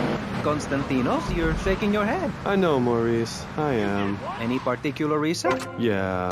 What then? There's only one thing good about life. And what's that? Death. Death? Yeah, and dying. That's good too. And black. And the moon. At least when you're dead, you can go around as an astral body and visit places like New Orleans. I love New Orleans. It's really hot and depressing. Oh, death is good. Is it? Yeah. What? If you're going to inherit a lot of money? Yeah, no, I mean, yes. But also if you can be positive and upbeat about things. I mean, like my parents were brutally murdered a few years ago. Yeah. And I was really bothered, but I kept smiling and I got a lot out of it. I'm a much better person today having dealt with that. They were killed so I could have a great personal experience, and I see that now. Lucky bastards. I wish someone would kill me. Then I could hang out in a graveyard all the time instead of just on weekends. I know I'm really lucky to have the opportunity to learn about life. You can't control everything in life, so start a day with a smile, and you'll end a day with one. What do you start a day with, Constantinos? Usually with a pint of blood at dusk. Then I light some candles and cry. Okay, moving on before we're all sick. No, Maurice, I do, because I won't be constrained by you. Life is cheap, man, and then you die. If you prepare for the afterlife now, you will be able to summon spirit. That's the truth of the pentagram, man. How profound. You've obviously got a lot of important things to tell the world. The world is a lie, man. Only darkness is truth. I am very much like Vlad Dracul, born in Sixiora, 1431. You're scaring me. I wish you would smile and be happy. Okay, right. This isn't going that well. Look, Hey, can I say something? No, I'm still pissed off with you, you shoulder pad wearing shyster. Hey! Back down, Buster, before I bust your ball. No confrontation. As they say in the movies, I'm a man of peace. I'm done. A broken nose? Some speed? See me, man. I'm Maurice Chavez. I know who you are. You used to be a clown. I saw you at a bar mitzvah once. You had a great act. What, did you get tired of kids kicking you in the shin? Still, you were a first-class talent. I was? Yes, great. But you lacked something. I did? Yeah, confidence, friend, confidence. You were all shot up with nerves. I'd like to be all shot up with embalming fluid. That can be arranged. We're talking about me, not Mr. Constantino Smith. Yes, confidence. It's where it all begins. Positive thinking. What are we talking about today, Maurice? That nutty guy without any clothes. Yes, you're right. Positive thinking. Exactly, friend. We're talking about you, Maurice Chavez. You couldn't cut it as a clown, but you're great, and I mean great, as a public radio host. It takes a lot of work to be uppity and self-important all the time. Every cab I go in, the guys love you. Hey, thanks. Hey, don't thank me, thank yourself. You've learned something, then you started something, and now you're doing it. That's what it's all about. It is? Yes, you thought your way to success. It's a 3-step program based on studying successful people. Like me. Or maybe learn, start doing is a little too intense for you. Maybe you should just think, hold that thought, complete. I never had anyone complain about that program. Stop that. Hey, I engage with you, friend, and you're exchanging with me. I cover this in my second tape. One is a positive action as practiced by successful people like salesmen or prostitutes, and the other is a negative action as practiced by failures like winos and judges. What? Stop interrupting me. You gotta open your ears and close your mouth. It's very important. I tell my old lady that all the time. I say, hey, I don't want to hear no complaining. I come home with piles of cash every night, and all you do is bitch. The learning starts in here and ends when we open this. Doing is a whole other story, but we'll come to that. Now, all you have to do is call me right away at 866-434-SELF, and for just one monthly payment, I will change your life forever. I promise you. I'll supply you with all the materials you'll need to completely change the way you see the world. Guaranteed. So stop right now. This is a debate program, not an infomercial. Hey, that's a great idea. Listen, friend, I mean this in a friendly way. Debating is a yes or no proposition. You need to open your mind to the maybes. We're discussing like friends, not debating like enemies. You see the difference? Yes, I do. I think it's so much fun to be on the radio. I'd listen more, but someone stole my radio when they killed my foster family. I hate everyone, apart from the undead. They're the only ones you can really get along with. Well, that's a start. But even you, Mr. Long Hair and Pale Skin, I can change your outlook, guaranteed. That's so great! Like puppies! I saw some dead puppies once. Constantinos, I've noticed you have a lot of negative thinking. Why the goth lifestyle? Well, some say life is a tea party for zombies.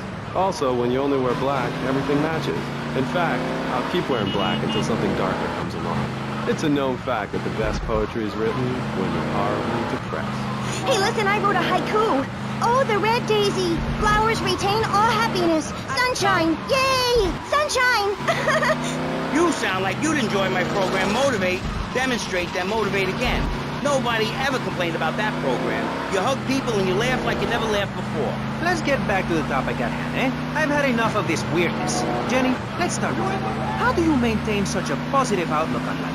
It says in your bio that some awful things have happened to you. I don't think anything awful has happened to me. But it says your parents were brutally murdered. Mommy? Where's Mommy? She's just fine. She's probably taking a nap. You're like my bad doll, Mr. Livingston. He's a bad doll. Bad doll. Not like my other dolls. My mom's great, though. Thanks for asking.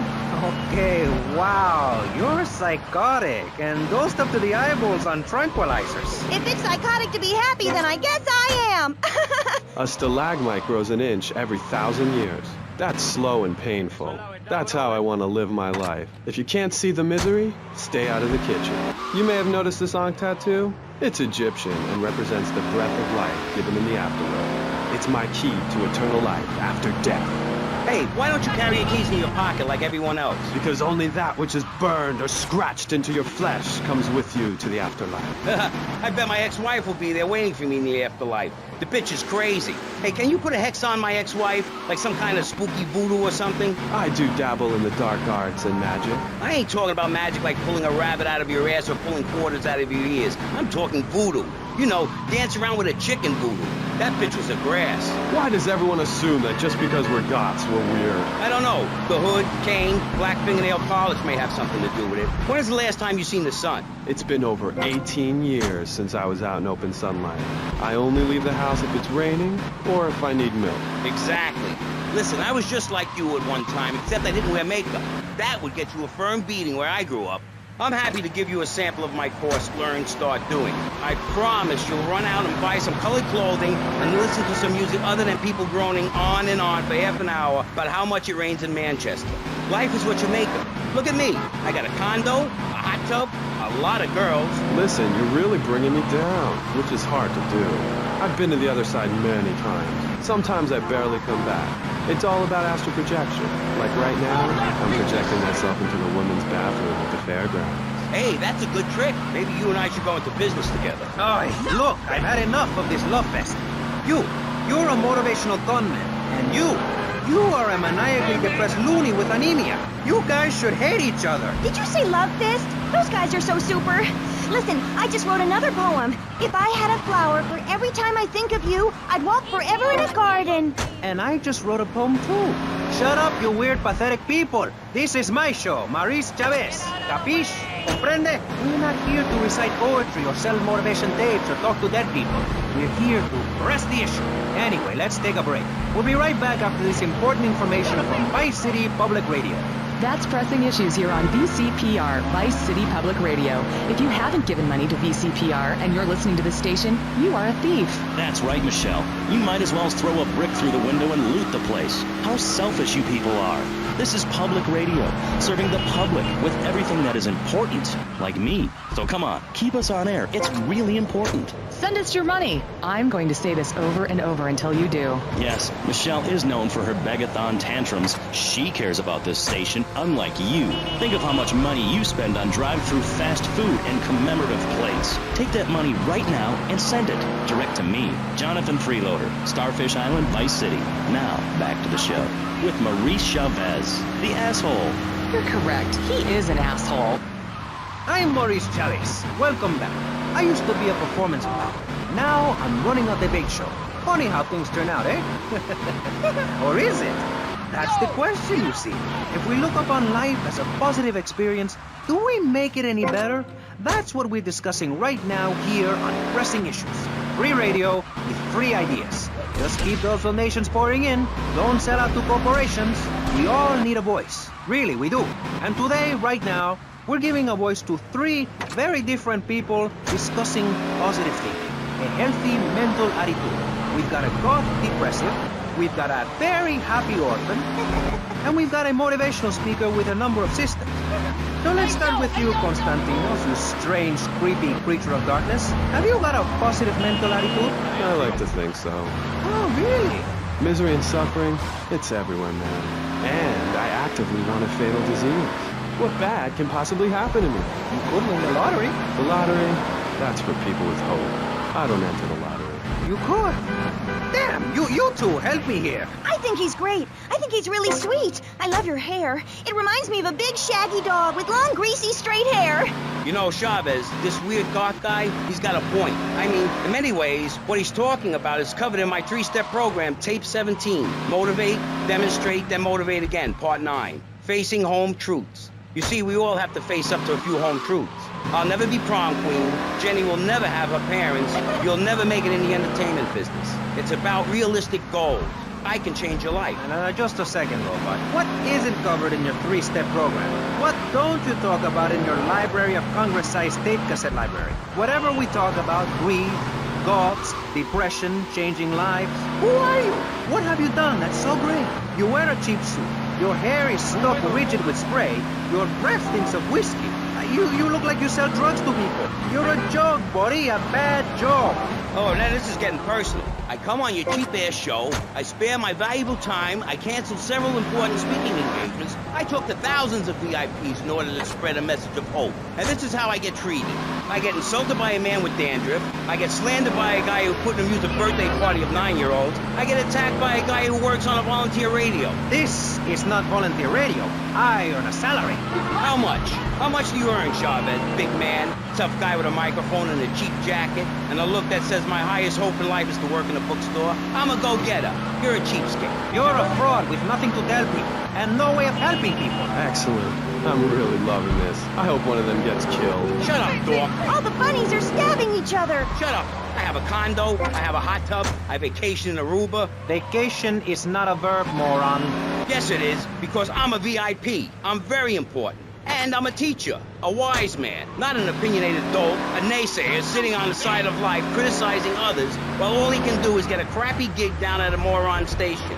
A man who lives with his mother. I'm between apartments. And I'm between mansions, Buster, from helping people.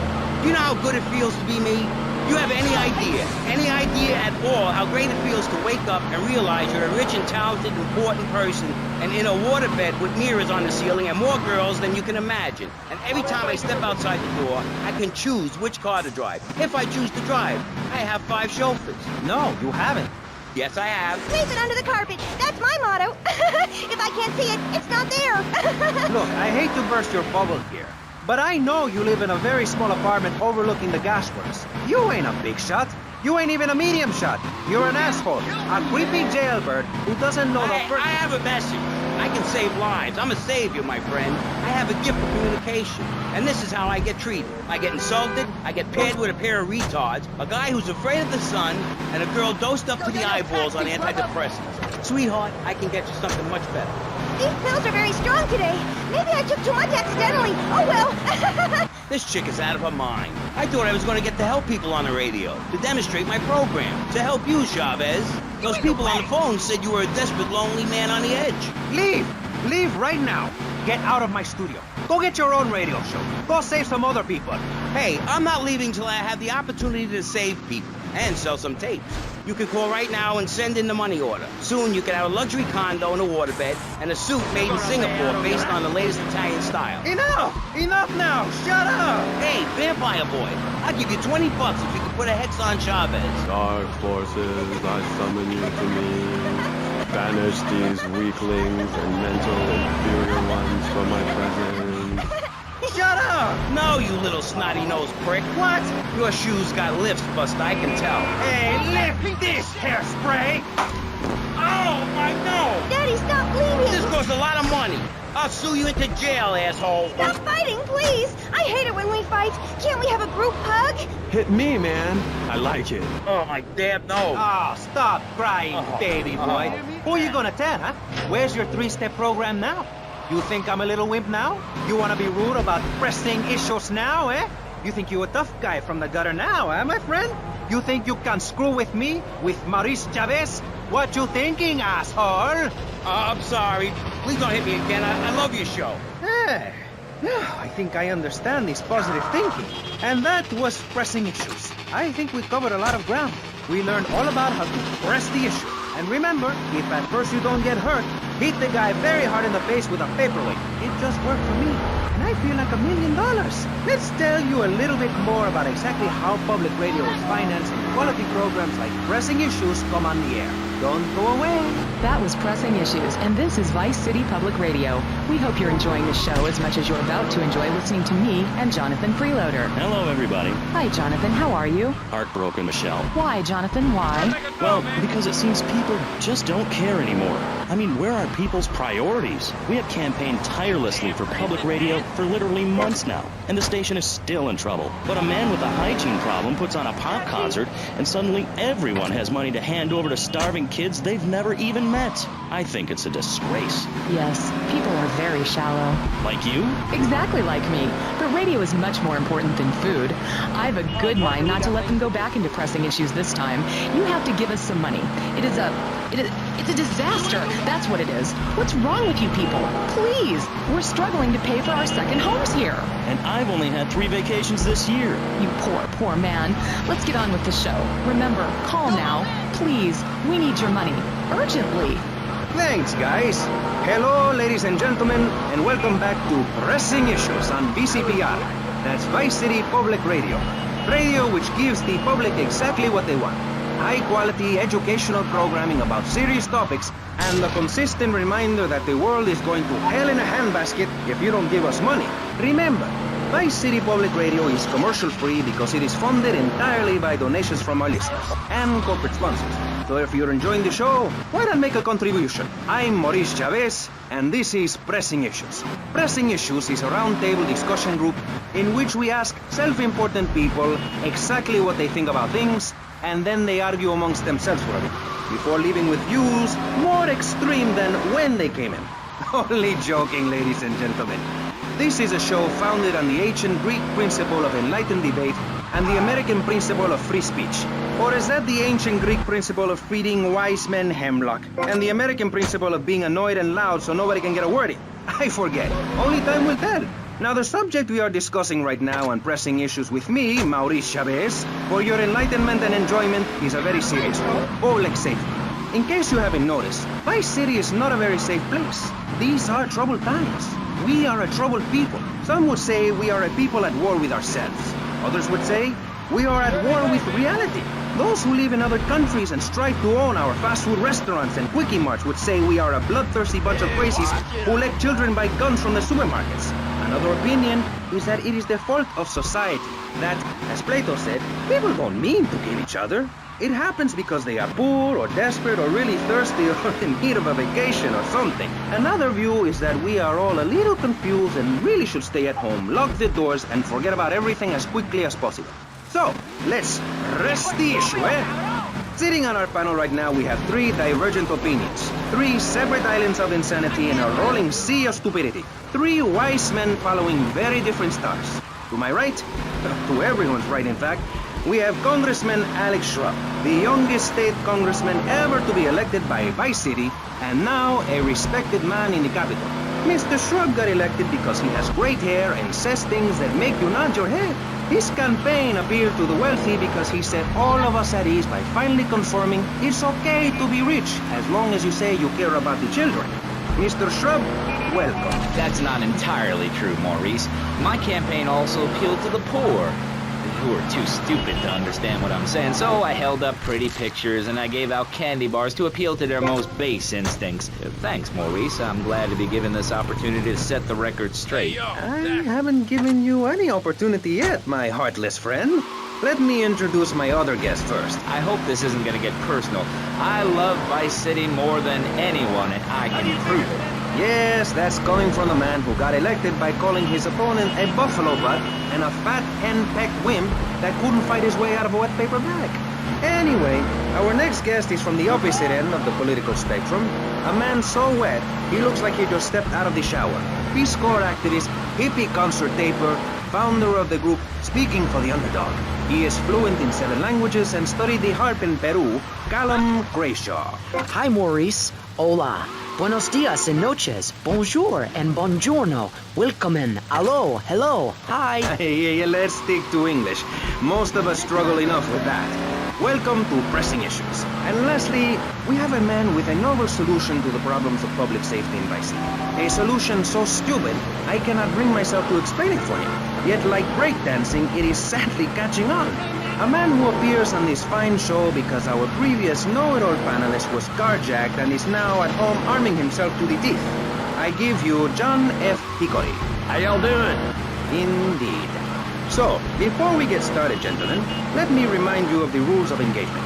Here on Pressing Issues, the #1 rated show on public radio in the Vice City area and hosted by me, Maurice Chavez, Pressing Issues is about free speech, not feeding each other hemlock, literally or metaphorically. Hey, my daddy used to grow that stuff in the backwoods of Missouri. Ooh, I tell you what. Yes, thank you. I expect you to listen to each other, and I will only step in where necessary so people on the air don't forget what my voice sounds like. So, I want a clean fight. Nothing below the belt or in the chops. And remember Maurice's motto, which a very wise man, my father, once told me. If you listen, one day you... I know your father. He's made a lot of money, which makes him a great person, but for every good conservative, they end up having some wacko commie kid just back from a vacation in the Orient who wants to share. Go take that sharing business to Cuba or Canada or somewhere. I don't have a trust fund or a rich daddy. I know what it is to be poor, to look at the world from the other side. I slept my way to the top. If you two would stop hooting and carrying on, I have a plan that will save Florida from the yellow-bellied snakes that want to slither into this great state from all places north. Oh, look. Stump-jumping Jethro is using all 3 of his brain cells to talk. Enough! We've just started and you have proved yourself, Mr. Shrub, to be just as they said. I grant you, 1980 was not a high point in my career, but I never applied for a sex change. I was merely in an exploratory phase, and besides which, Saul the wheat-free clown was a funny act. Once voted best up-and-coming dietary restricted comic act in the whole of Vice City. I tried to take it to the Catskills, but Mount Scary Lodge was full. Besides, we are not talking about me. We are talking about you. Actually, if I remember correctly, you didn't win. Mary the meat-free mime won. In fact, under legislation I am proposing, all of you vegetarians would be kicked out of Vice City. We were given canines and bicuspids for a reason. To open packages of potato chips. Hey, don't get me wrong. I always hated that bitch. What's funny about a woman not eating a hamburger? Or miming saving a chicken from the slaughtherer's hands? Or her big act, I am a milk cow, a lactating machine for your breakfast cereal. How do you think a little kitty enjoyed that on his birthday? Not very much. There were tears, not laughter. I can assure you, vegetarian performance art must be stopped. Jumping Jehoshaphat on a pogo stick. You city slickers got more issues than a newsstand. Can we talk about public safety here? I ain't got all day. What? Is there a corn on the cob eating contest we have to get to? Get some chitlins and grits in the oven? You got a date with your sister, eh? Hey, be nice, man. I just wanted to talk a little politics, and you made it all personal. Right. Let's all stop bickering, especially you, Shrub. I've got my eye on you. Public confidence is at an all-time low. Nobody feels safe anymore. Just the other night, I saw a man running amok with a gun, shouting he needed to defend himself. Gun sales are up, book sales are down. What do you think, John F. Hickory? Please, press the issue. All right, that's better. Sticking to the matter at hand. Well, it's quite simple, mister. Immigration is to blame. People are flooding into our state from all over America. Trash. It's quite simple. They're bringing their high-polluting, uppity, out-of-state ways and corrupting the place. Ruining it. That's why I and my organization propose we take Florida out of the Union. We start anew as our own country and ban people from Missouri or Kentucky or Philadelphia or any of them fancy places from setting foot on our soil. You think what? Have you been snorting blocks? Have you read the Constitution? Yeah, I sure have. It talks about freedom. Freedom for Florida from the stench of people moving here to retire or going on vacation. Build your own damn theme park in your own damn state. Florida theme parks is for Florida people only. That's what I say. I mean, I don't go to Alabama to visit a theme park, so why do they come here? Mr. Hickory, your views are a little extreme. Plus, I don't believe there are theme parks in Alabama. Then they should stop coming down my way and build redneck land or whatever. Damn redneck hicks ain't got no class. My views ain't extreme, mister. They're common sense. And what a lot of people would say if they have the guts. If you keep letting people immigrate here from all over the so-called United States, guess what? There's no more room. We'll be piled on top of each other like they are in Australia. What we're gonna do soon, build a river of freedom, a river of hope, a river which runs from the coast to coast and cuts us off from the 47 states of wastrels and bad influencers to the north. We are going to cut Florida off from the mainland of our oppressors and float out to sea. Then, the nation of Florida will be free to start over. There'll be no long-ass lines at the log flume or the pirate ship ride when I take over. You and the kids will be able to ride the rides all day. We will have a roller coaster for each and every Florida family. You know, you're bordering on treason. What you are saying is a very naughty thing, and only because here on pressing issues do we believe so wholeheartedly in free speech are we allowing it. It's the truth, my friend, the damn truth. And before you start, I am not a racist. I hate everybody irrelevant of other issues. But I especially hate Yankees, by which I mean anyone from Georgia or further north. Build your own theme parks, buy your own sun, grow your own damn mosquito-infested swamp, pal. We're gonna build ourselves a river. FBI, CIA, I don't give a damn. They can't stop us. You shrub. You yellow-bellied, tie-wearing, bribe-taking hypocrite. What have you done for Vice City up there in Washington? I've ensured important tax breaks for gun retailers, real estate developers, and I've cut the cost of policing, saving the city 2% or 25 cents per household over a 6-year period. At the expense of society. Think of the little people. Poor people have no voice in this city. Every time I find a park to meditate in, someone brings in a bulldozer and builds condos. The madness must stop. So you suggest we just stop making babies? People need a place to park their boat and trailer and to put their swimming pool. You're beginning to sound red, and by that I mean you prefer a hammer and sickle over a hamburger. I'm not little. I'm 5'5". It's time for corporations and all of capitalism to step aside for naturalism. You're not saving this planet. You're spending it. Your credit is no good here. We can't afford to loan you any more of our nature. Those are our trees. I only wish I could be around a little longer to enjoy it. I feel so old. Someone must take my legacy. I must train a little me. How old are you? I'm 23, but I feel much older and wiser. I know everything. I've seen a lot of the world. What does the rest of the world have to tell us about how to do things?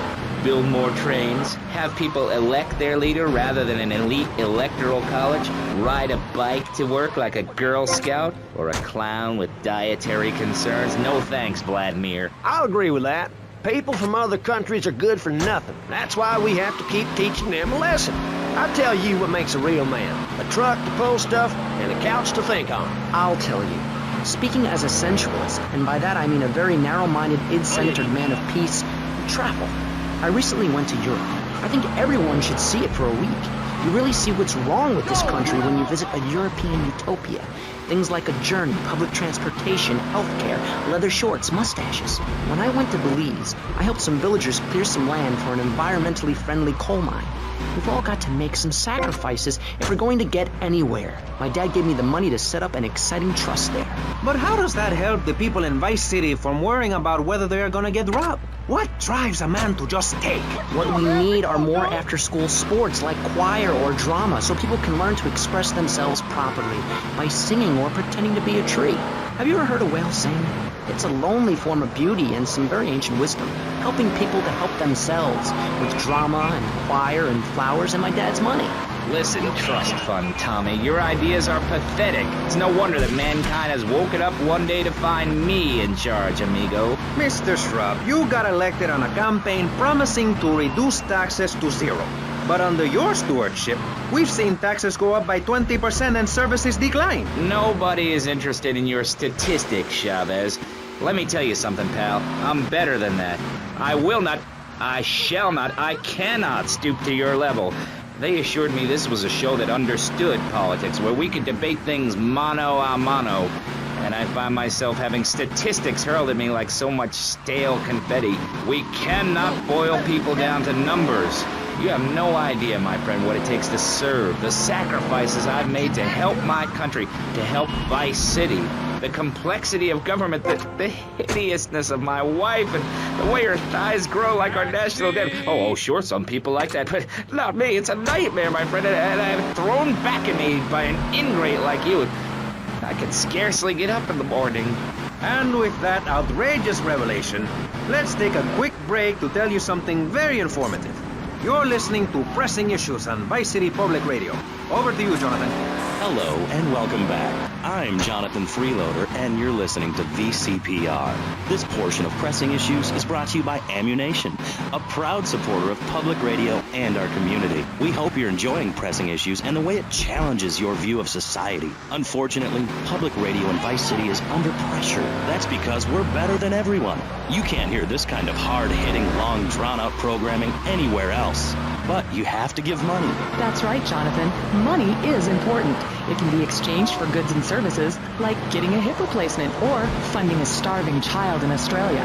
I feel all covered with flies right now. Call us. Pledge your money. Give 10% of your income. That's all we ask. And for that, you know everyone can be educated on the important things we discuss on VCPR. 10% is a really small amount. I remember when I was volunteering in Central America, to make myself appear less shallow, the native peoples would give you 10% of their land for a pair of mirrored sunglasses. And they would run around me saying, chicle, chicle, which is Espanol for pretty woman. It was very spiritual, like waves. Absolutely. But remember, this radio station could disappear. The voice of unprofitable radio could be silenced. One day you wake up, roll over, and she's gone. You go into the kitchen, there's a note sprawl, the sound of a taxi leaving in the distance, a thunderstorm rolls in.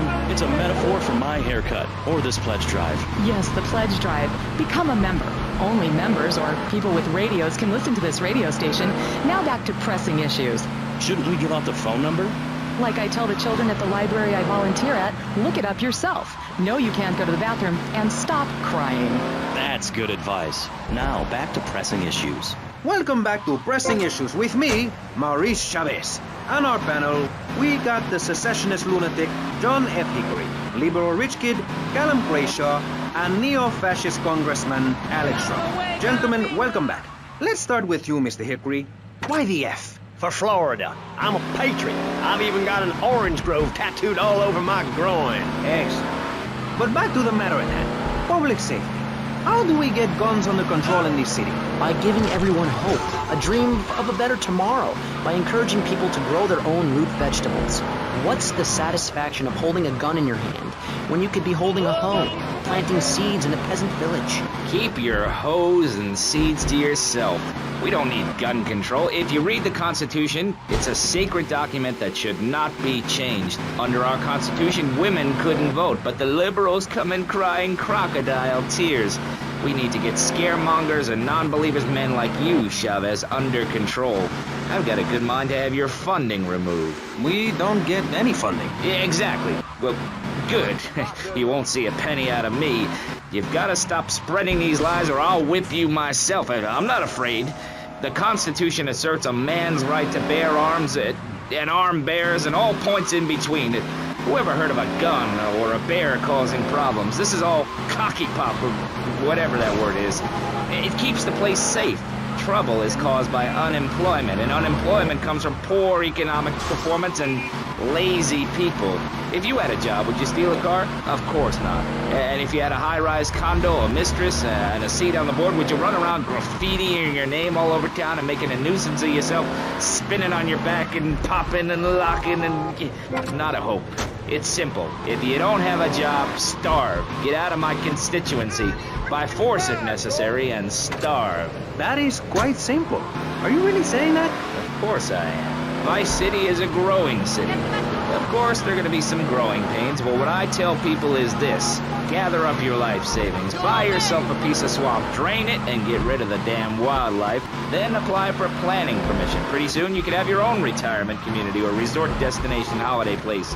You can start making money out of the boom, the shrub-inspired boom, and enjoy the kind of things sensible people have. Personal bodyguards, massive fences, and a bigger collection of guns than the other guy. It stands to reason. No, no, no, no. Keep them out of here. We do not want any more old folks. If there are any old people listening, go back to your homes. Florida does not want you. Please, die somewhere else. What's wrong with Nevada or Kansas?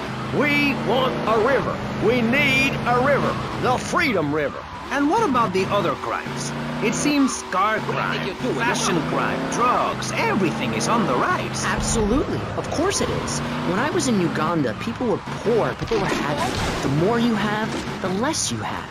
And that's kind of what I'm all about. There's satisfaction in spending all day weaving a basket, rather than just buying one at the store. At one point in Uganda, I saw a great lake of sand and a massive speaking dog. It was a dog of love, not of hate. It was a spirit journey. What are you talking about? I'm talking about hopes, dreams, the magic of television, especially public television. Puppets can say what men cannot. Yes, but how will that stop people taking baseball bats and pounding the living crap out of each other, as I saw in a Mother's PTA group meeting recently?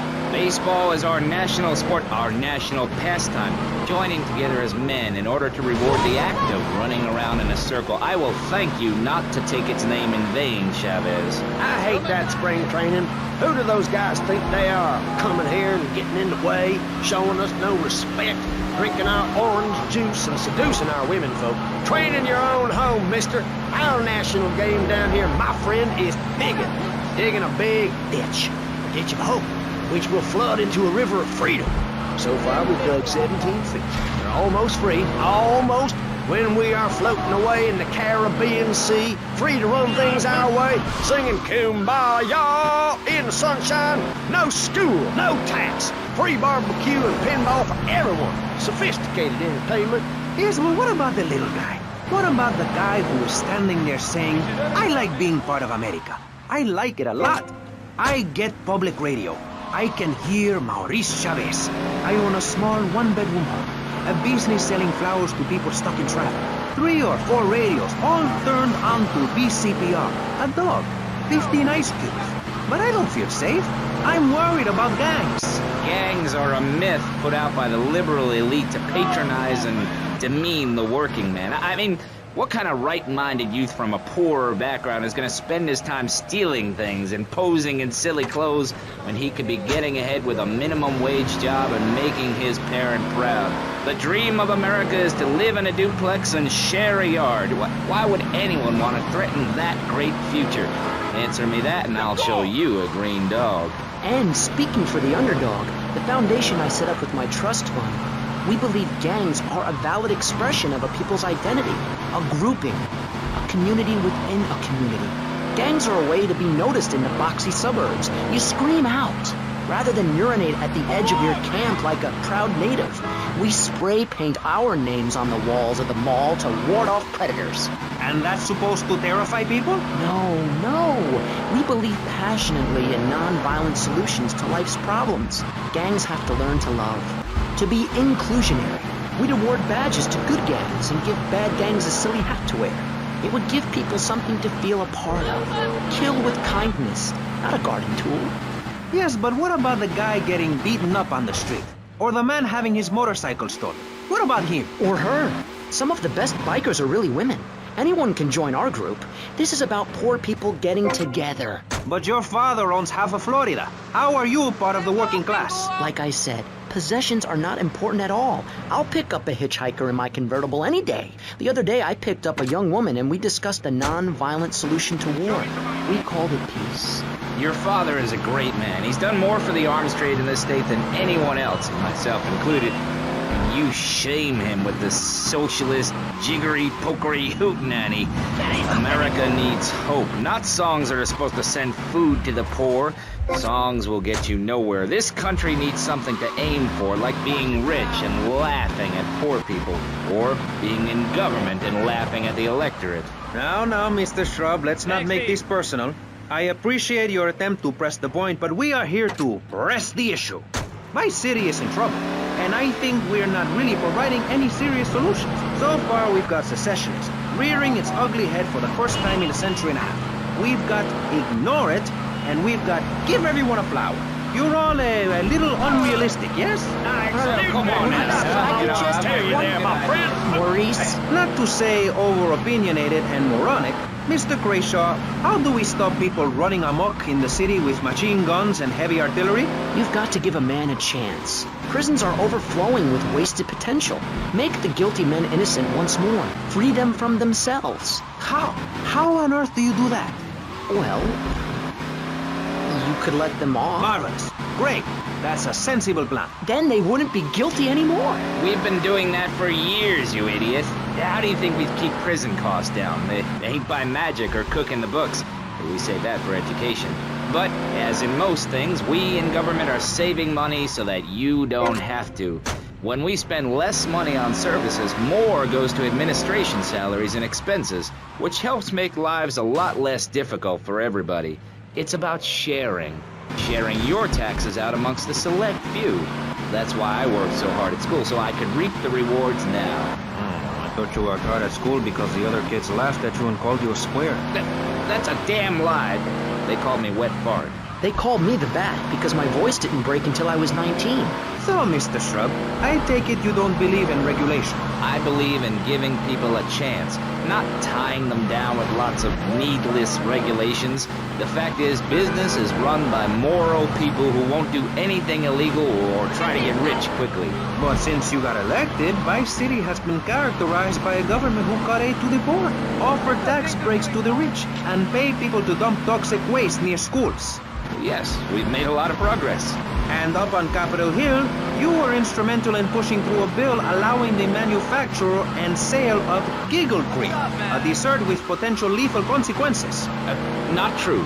Only 23 people have died, and several of them probably deserved it. So, with people being set such a bad example by big business, how are they supposed to respect each other, to act safely in society? And how are they policed by a demoralized and underfunded police force? Well, I'm afraid that's apparently quite a difficult question, but my solution is easy. I'm gonna talk for a long time about a subject not in any way related, and pretty soon people will forget all about it. I'll remind people that I have a great haircut, and that under my stewardship, Vice City has had on average 15% better weather than before, while crime rates only go up if you don't turn the graph upside down. Turn it upside down, then they have halved under me, Alex Shrub. Vote Shrub for president and you'll have a friendly face in the White House, a man you can trust, a local man who likes golf and laughing and photo opportunities at your store or place of business. Just send me a letter. I'll send you an automated photocopied response. We call it democracy, and that's where the money goes. Now, just a minute. Don't interrupt. Let me finish. But you're not... This man won't let me speak. You, Shorty, shut up and let me speak. I'm taller than him, ladies and gentlemen, by at least 3 inches, which means I'm a lot more respectable looking. Everyone knows politicians lie and steal and cheat, but at least with me in charge, you know I look good and I have a very supercilious manner. Besides which, I've been abroad and I prefer it here because I'm a man of the people. Vote Shrub. You'll get richer and you won't feel guilty about it. Enough! We're running out of time, and you completely failed to answer the question. I'm a professional. That's my job. And Mr. Hickory, what about you? All right. These problems are typical of what happens with an open border to the north. The state is filling up with trash. People who can't tell the difference between a swamp and a marsh. Guys who don't know the first thing about the legality of marrying within the family. That's why we need a river. People, I'm telling you, pick up your spades, go into your garden, start digging as deep and as far as you can. Pretty soon the whole state will be flooded and ruined, and then they'll have to leave. We must build a moat to the north or they will come down and ruin this great state. And Mr. Hickory, were you born in Florida? What a stupid question of all the cheek. Were you? Of course not. No one's been born in Florida since 1877, but I've been here 5 years, which is a very long time. Yes, it is. A very long time. Almost as long as this show. Ladies and gentlemen, you're listening to Pressing Issues with me, Maurice Chavez, presiding over some of the least informed debate on the radio. In this episode of Pressing the Issue, we had Alex Shrub, Callum Crayshaw, and John Florida Hickory discussing safety. I guess you've all got to make up your own minds. Should we be as wet as fish or a corrupt money-grabbing thief? Gentlemen, I feel we really got somewhere, and that Vice City and people everywhere know a lot more than they did before we began. And now, over to Jonathan and Melissa to talk to you about public radio in your area. You're listening to VCPR, the radio station for disoriented and unrealistic college professors who wear fuzzy sweaters and find everything terribly interesting. I'm Michelle Montanius. And I'm Jonathan Freeloader. Public radio is very important. You may have heard my recent hour-long story about my hike in the park. That was fascinating and very important for everyone, even the blind. Play a selection, Jonathan. I think this is the part where I came to the big tree. I almost felt like I was there. You won't get this kind of nauseating detail on commercial radio. VCPR is 100% commercial free. Absolutely nothing interrupts your enjoyment of our fine programming and ability to tackle the important things like Jonathan's walk in the park. But we need you. Think of yourself as a member of this station, except you aren't allowed in the doors. That's an important metaphor for life. Yes, how wonderful would it be to own an hour of this radio station? We just got an enormous pledge from Farewell Ranch. That's great.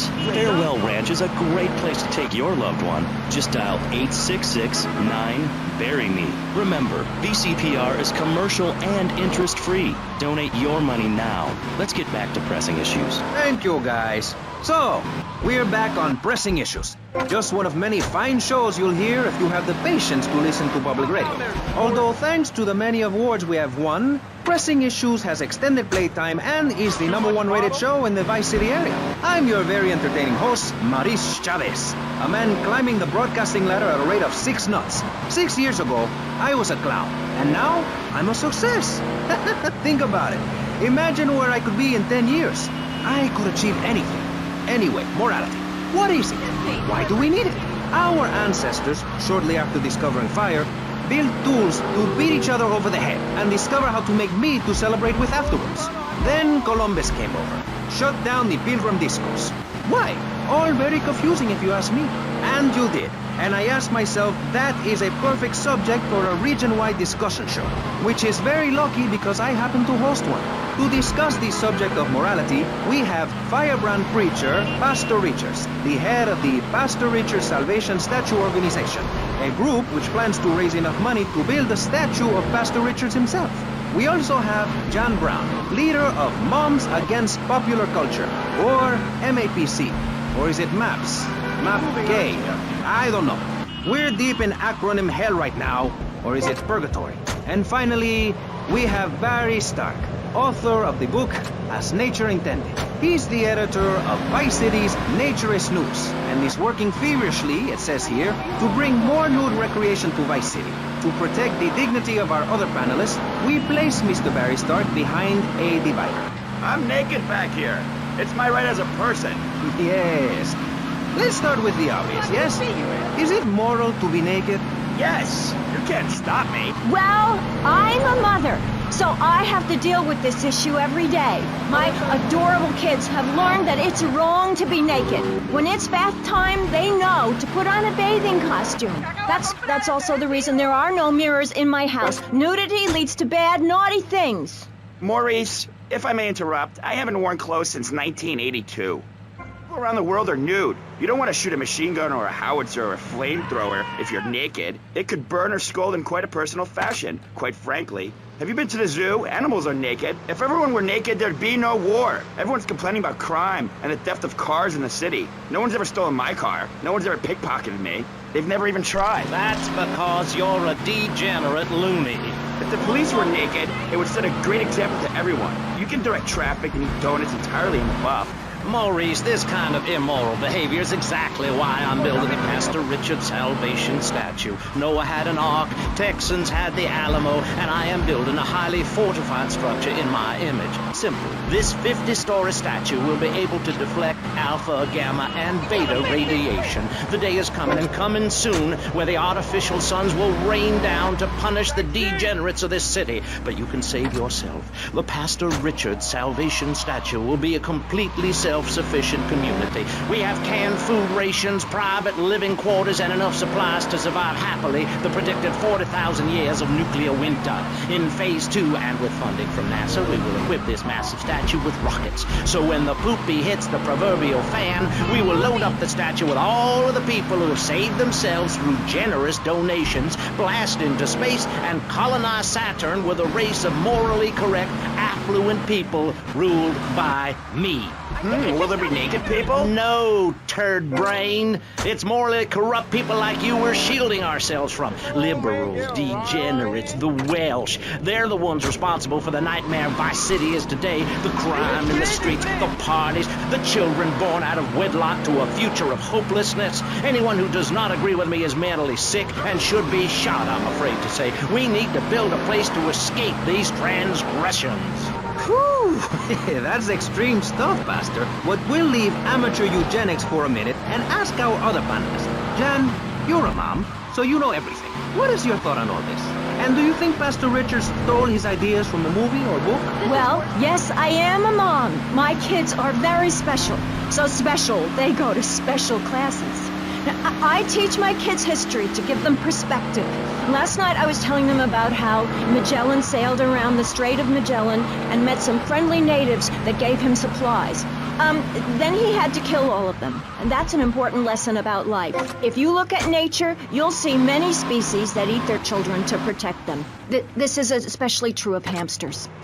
It's about putting the family first. That's really important to me, and where a lot of my morality comes from. And if you don't like it, find your own husband and stay away from mine, okay? Okay, but, and excuse me if I sound a little confused here, but I don't think I understand. Now, my morality comes from looking at history and biology and working out what's best for my kids and screw anyone else. That's what this country's all about. I mean, I saw the hippies. What a load of claptrap. What's your kid gonna do at a school with a name like Moonbeam or Wave or Horseradish or whatever they call them? How can you take your kid to a Little League game time when you live in a communal farm growing drugs. It's awful. And that's what my life is about. Looking down on others. Yes, I think I can see that now. Moving on. Pastor Richards, in your book, you talk about putting yourself first and how people should not make sacrifices or help those in need. Do you want to elaborate? Oh, that's right. People need to learn how to take care of themselves and not depend on others. If you read chapter 45 of my book, I talk about how being selfish is a virtue. The best thing you can do for someone that needs help is to tell them to help themselves. That builds moral character. Morality, Maurice. There's not much left in this city. Every time a culture has taken on the doctrine of helping your fellow man, we get thrown into the dark age. Look at Russia. They keep trying to help each other out, extend a hand to a neighbor, and guess what? Every 10 years, someone's invading, burning down their homes, and taking their toilet paper. Napoleon, Stalin, Attila the Hun, all of them. After you read my book, you will understand. I may have been born in the sea, but I'm no dummy. Are we gonna talk about being naked? Yeah, soon, Barry. Keep your hair on and calm down, please, my friend. Divorce rates are up. Standardized test scores are down. Vampire sightings at the mall. Can the family be saved? Or, to put it another way, if we're meant to be monogamous, why weren't we born already married? Jan, over to you. Well, since I'm a happily married mother, I know the family unit is the basis of all society. Now, even when my husband is working late or away on an extended business trip to Hawaii with his secretary, I understand just how important the family unit is in life. He's working hard so I can get another station wagon with even more wood on it. Go on. Tell me more about your family. Well, I like to compare it to nature. After all, it is one planet, even if we do just want to maim and kill each other, especially me. Now, look at sharks and sandworms. And one of my hobbies, besides making babies and criticizing people, is biology. You learn so much from nature. People these days, they don't grow their own food. They can barely get out of their recliners and make it to the supermarket. I tell you, there is nothing super about that place.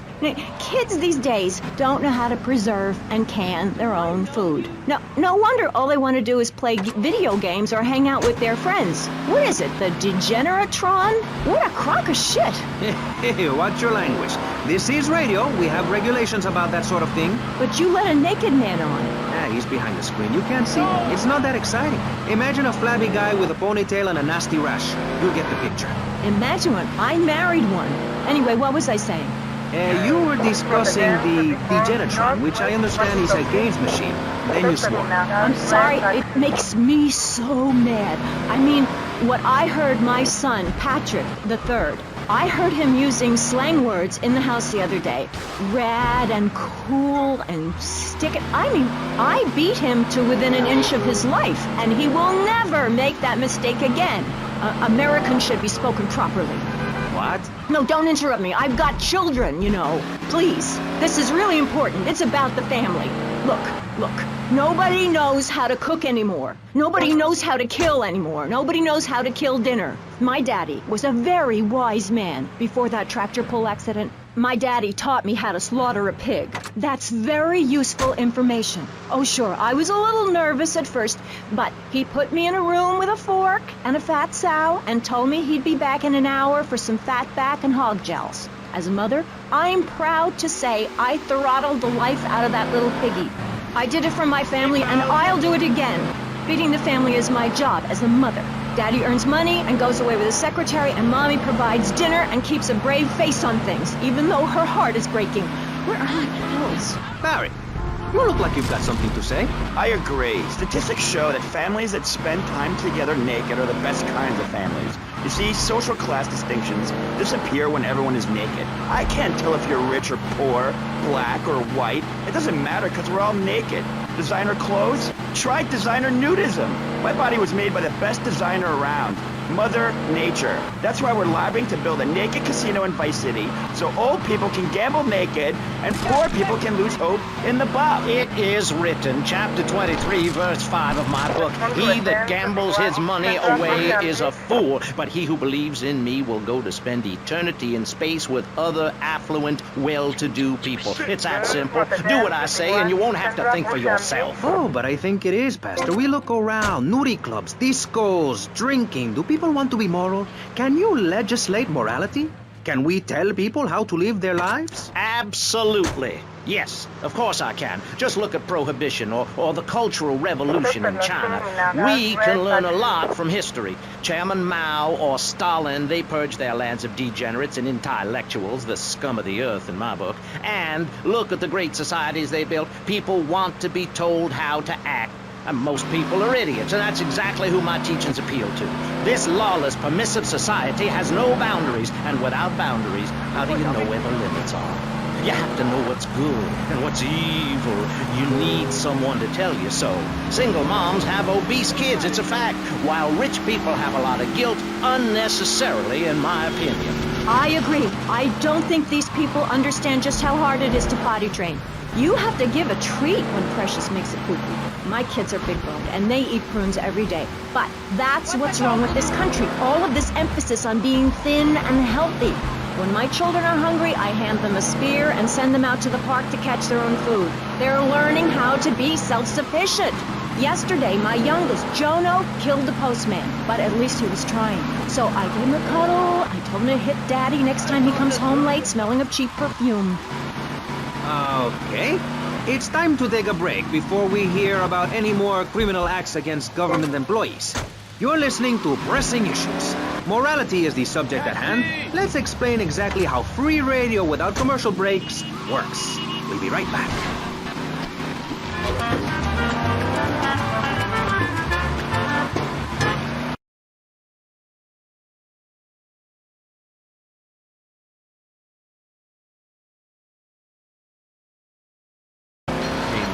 Physically deformed and aesthetically unpleasing artists, this has greatly damaged their commercial potential. This extract parodies that state of affairs by contrasting the old days of radio with the new world order of music videos in which perverse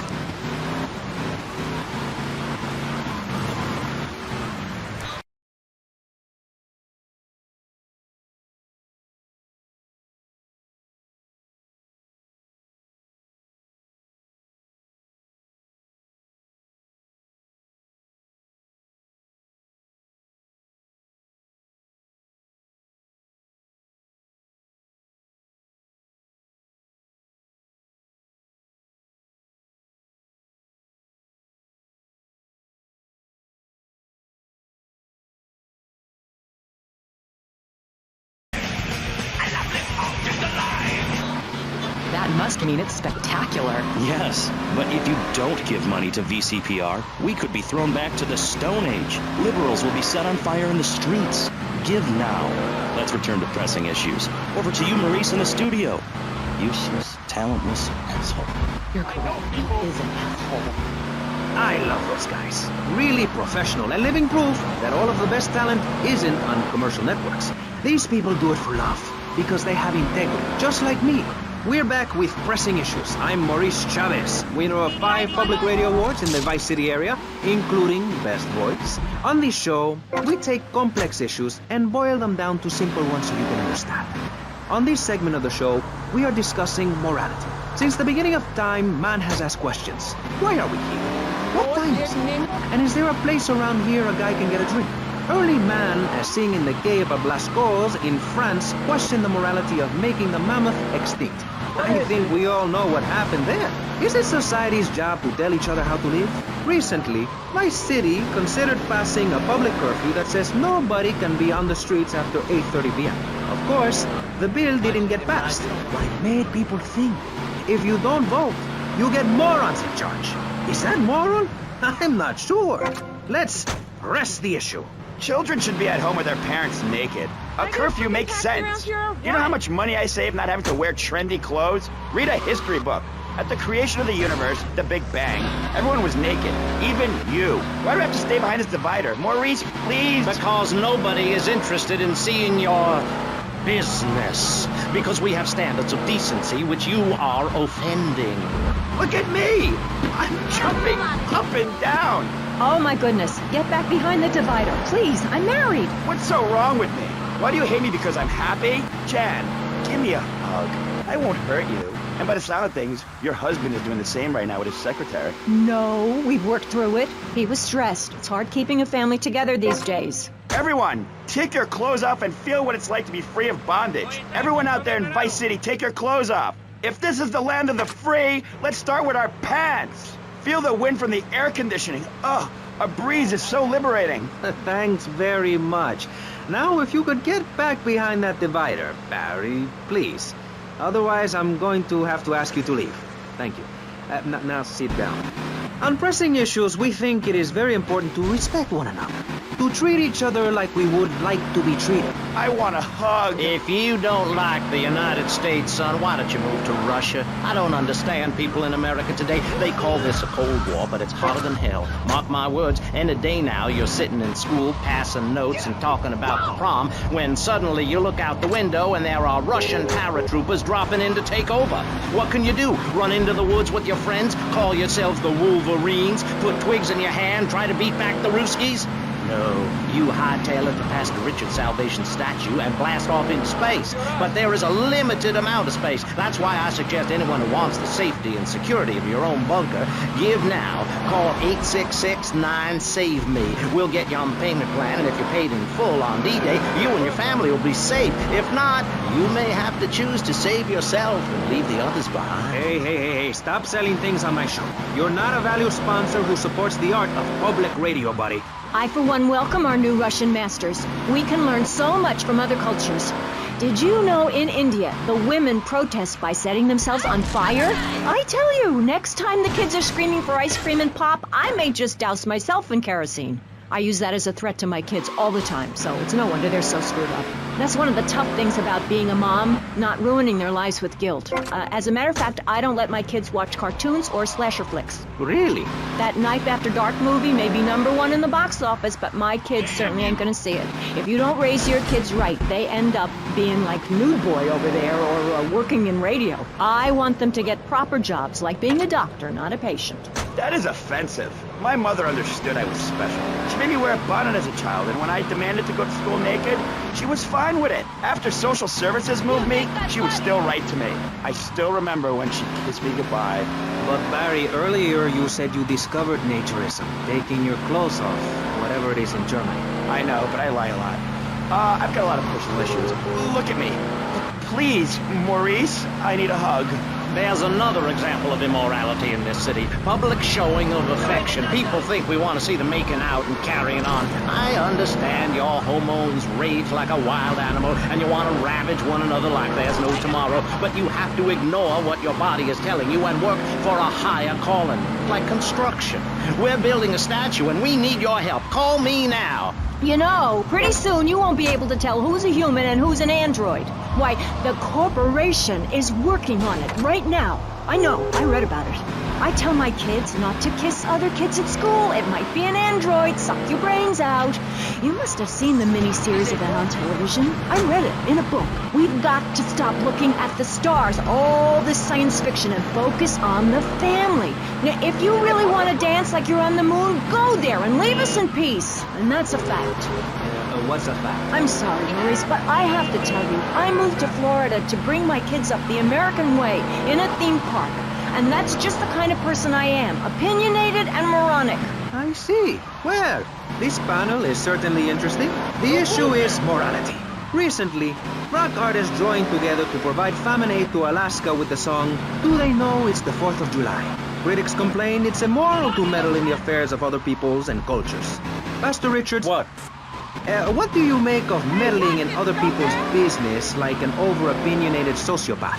Well, let me say that money could have gone to much better things, like reserving a place by my side in the Pastor Richard Salvation statue. But I digress and plug. Stop doing Don't that. interrupt me, boy. Anywho, I addressed the Alaska issue in chapter 23 of my book. You see, the Alaskans are lunatics, plain and simple. They eat whales and snow, and they sleep in the freezer. Who wants to eat snow every day?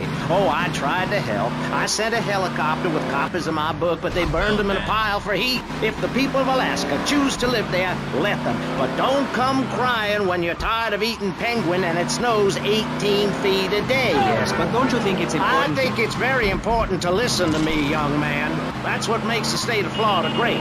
Rather than help improve where they are, people nationwide abandon their hometowns, come down here, and shove their beliefs down everyone else's throats.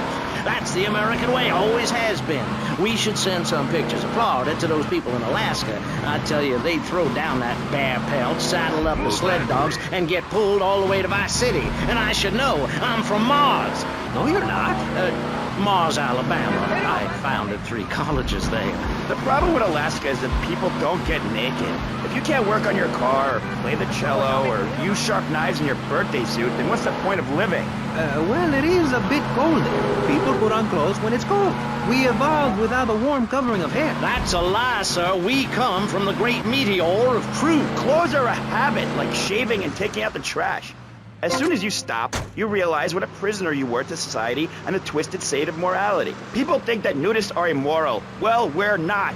I'm married, I love my wife. In our commune, it's so wonderful to wake up in a big bed and go to breakfast clothed in nothing but a smile. What kind of people are there in your weirdo commune? Single people, families, elderly couples, teachers, politicians, and especially truck drivers. Truck drivers understand what it's like to be by yourself for days on end, with nothing but country music on the radio and a stick in your hand, shifting gears over and over. Truckers realize there's nothing to be ashamed of on the open road.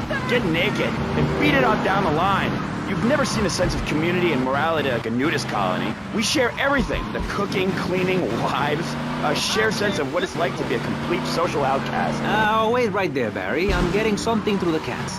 Headphones, that is. Yes? Yeah, okay. We just want to tell you a little more about public radio funding. We'll be right back after this. Hello, I'm sure you're enjoying our high-quality programming. I'm Michelle Montanius. Jonathan, I think it's time to acknowledge the people who are sending money in to shut us up and end this dreadful begathon. Here's a $10 pledge from Fran in Little Havana. Wow, you think she could have given more than that? Yes, mean bitch. I hope she dies an agonizing death. Absolutely, Michelle. And remember, if you want us to wish you well, dig deep and dig soon. That's right. At any moment, conservatives could vote to end our funding and place a fast food restaurant where our studios are. See, there are some people that think everything has to make money. It doesn't. That's why you should give now. Correct. Next week is Environmental Week, sponsored by My Batsu and the Vice City Power Corporation. And next month, we're celebrating Proust's influence on Vice City in association with the Degenitron. But for now, let's return to pressing issues. Remember, VCPR is an advertising-free zone, much like the moon or Times Square. Welcome back. The show is Pressing Issues. The subject is morality. I'm Maurice Chavez. Let's carry on pressing the issue. Now, when the Europeans were done ruining their continent with bland food and soccer riots and arrived in the Americas in the late 15th century, the subject soon turned to morality. You see, Europeans wanted to colonize America, so they had somebody to make fun of. The Pilgrims left England for the religious freedom in Holland, where they visited coffee shops, and after they packed up their ships with plenty of coffee, tea, and cakes to liven up the trip, they set sail for the New World, which they heard had a magnificent roller coaster. Once they got here, they were very hungry, having been on a ship for 65 days. So they ate for 3 days straight. Thanksgiving quickly became an annual custom. America was founded by people who wanted a place where they could tell other people how to live. And I'm a history major. But do we have the right? The question, is it moral to celebrate Thanksgiving, a holiday that is clearly about gluttony, annoying relatives, and awful casserole? Well, I for one love a casserole, and at my weekly meeting, my congregation has a potluck. You see, a casserole is a lot like life, Maurice, and that's the basis of my philosophy. If you put a bunch of leftovers from the fridge in a pan and bake it, somebody will probably eat it. It's like my book. You believe in your favorite sports team, then they get massacred. You believe in gravity, then it turns upside down on you. You love your favorite TV show, then the network ends it with a lousy finale. But you can believe in me, and if you believe in something, support it. It's one thing to love something, but if you don't shower it with money, then just don't talk to me. Communism, don't make me puke my guts out, please. Well, I myself love casseroles on Thanksgiving. And the way to teach your children the rich history of America is through theme parks. I just love Pilgrim World, especially the part where you get to slaughter your own buffalo and take home the meat, or give the locals the flu while buying their land off them for a pittance. That's what children need. What is? Wholesome activities that benefit the family. Now, what good is it if a kid plays Degeneratron for 5 hours? Oh, sure, he's killing space aliens, thank you very much, but it ain't putting food on the table. And he's learning bad language, like... When my family go out to dinner, we're starting from scratch, even if Daddy is working late again. We build our own spears, smear ourselves in dung, and then wait in a swamp for something to come by. In the suburbs? I bet your neighbors love you. How long do you wait? Don't you get arrested? Hey, mister, I'm married. Look at the finger. It has a ring. I've got children, for Pete's sake. Stop eyeing me up. I wasn't. You were. I can see you undressing me with your eyes. Well, I tell you, I was a cheerleader and nearly a prom queen. And I could have married anyone, but I chose John. I chose him because he had a kind face and a rich dad. I didn't know he was going to cheat on me or embarrass me. I didn't know. But I won't be made a fool of. I've got the children. Okay, Jan. It's okay. Men are idiots. Ask my ex-wife. Don't worry. Stay calm. I'm not eyeing you up, but I am a little worried about you. How are the children? Do they enjoy school? Of course they do. That's precisely why I'm going to start homeschooling my children. High school is a cult. There's a group of savages that rule the roost and get all the girls, and everyone else is picked on and abused. It happened to me, and look at me. I'm a deranged mess, and my husband cheats on me. I don't want my kids to go to a public high school. Instead, we have a prom each year in my living room. And that leads to my next question. People in high school in Chile are all naked. I've about had it with you, Barry. I try to be fair, I try to be kind, but you are a freak, and a liar, and wasting everybody's time. The organs below the belt are for reproduction and removing of bodily waste. There's no reason that when I go to buy a soda or a transmission, I need to be distracted by your privates dangling about. Now, when I go to the store to buy an air conditioning filter, I'd rather not have to look at your moneymaker, amigo. I'm glad you are proud of it. But when people of Vice City are in a Quickie Mart, they should be able to have a simple financial transaction without seeing your fire hose. Are you with me? Sorry, Maurice. That's okay. Just try to behave. I think the sun must have got to you or something. Yes, maybe that's it. Maurice, if I may, you have a fine show here, and I'm glad to be on it. But everyone within the sound of my voice and smell will die in the fires of doom. It is written. TV is trash, radio is trash, our newspapers are run by Canadians with an agenda. Our very way of life is threatened. We formed this great state to play golf, and I'll be damned if any weirdo hippies are going to tell us we can't fill in wetlands and make a home for ourselves, complete with 18-hole championship standard courses and selective admission. Heathens will ruin the land, acid will rain from the skies, we'll never hear my voice again, it will be anarchy. TV teaches immorality. Refugees, glue, the price of tea in China. How can we raise children in this environment? My little boy asked me the other day, Mommy, are unicorns real? What am I supposed to say to that? Do I lie and make myself as bad as the boy's father? Or do I break the little boy's heart and ruin his life so that he ends up a nudist or a freak or something? It's a difficult question, Jack. A very difficult question. Is it right to lie? Clothes are a lie, Maurice. No, Barry. Clothes are a way of keeping warm and not getting arrested. No policeman has ever hit me with his truncheon. I'd like to hit you back to hell, you sicko. You're filth. Human form of vermin. A blight on a fine society, picket fences and garden parties, and everyone coming 3 times a day to my statue to pay homage. Pastor Richards, as a human being, I have to say I find your philosophy or cult or whatever it is utterly and completely appalling. Why, thank you. I knew you'd understand. I mean, you seem to want to build a religion around yourself and some 1950s vision of America. It's the 1980s, man. And one-man worship me cults are not allowed, my friend. Exactly. As I say in the great book, many are called, but unless you have a good credit rating, go screw yourself. You'll burn in hell. Ay, por favor, shut up. Barry, what are you doing? I'm lonely, Maurice. Lonely, and I need some bodily contact. Get back behind that panel. Don't be shy. Please. We've all got one. That means I'm happy. Hey, stay away from me. I'm a celebrity. Oh, good Lord. Mind yourself, boy. I warn you, I'm armed and I'm not afraid to use it. We've all got one. Look how free I am. Fan feels so good. I feel you. Hey, Pastor Richards, please, put the gun away. Put it away. No, I am the sole judge of truth and decency. Get back, heathen. Get back. I love you all. Evildoer, die, devil, die. Ow. Dios mío, you shot him. There's blood and pubic hair all over the studio. Ladies and gentlemen, it is complete pandemonium here on Pressing Issues with me, the multi-award-winning and soon-to-be executed Maurice Chavez. Harry, are you okay? Are you alive? Stop the bleeding. It's down there. Do I have to? Can't you get someone else? Ay, Dios mío, she's fainted. No. Hold it. Harder. Oh, that's so good. I need nothing now. Maurice, please. I might die. Okay. Excuse me, I'm only doing this to save your life. I don't want to. Thanks. I'm getting cold. Quickly. It's okay to use tongues.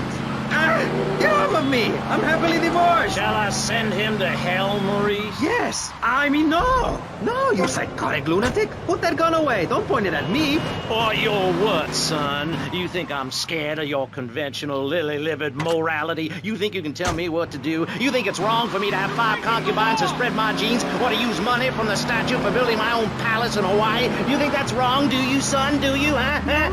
No, Mr. Pastor. It's all right. I think it's very right. Very right indeed. You're the boss. You're in charge. You're the king. Damn right I am. Now, I'll tell you about morality. Morality is what I say is right, and immorality is what I say is wrong. You gotta understand this. I do. Oh, I'm bleeding. I need a proctologist. Shut it. Now, next question. Ask me anything. Ask me anything you want. Yeah, son. well, I'd love to, but it seems that is about all we have time for, actually. The thing is, you see, this is public radio, and every once in a while we need to appeal for money. Or cut away when people start brandishing guns in the studio. Like this. You're on Pressing Issues, and in this show we discussed morality. I think we made a lot of progress and really came together. I'm Maurice Chavez. Bye. Please, don't kill me. I hope you were enjoying Pressing Issues. I certainly was. Yes, it's almost as interesting as listening to you, Jonathan. Wow, thanks, Michelle. It is, isn't it?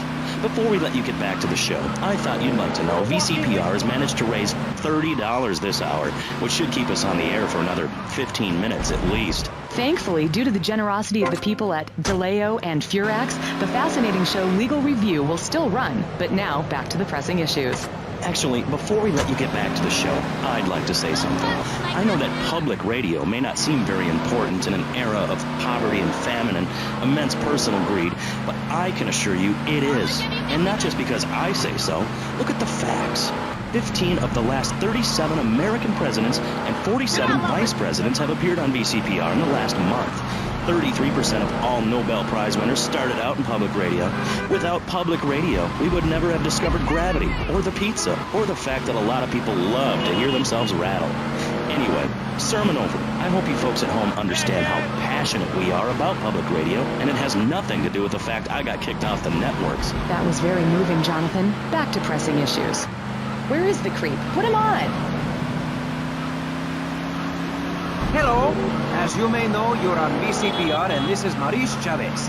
That is, I am Maurice Chavez.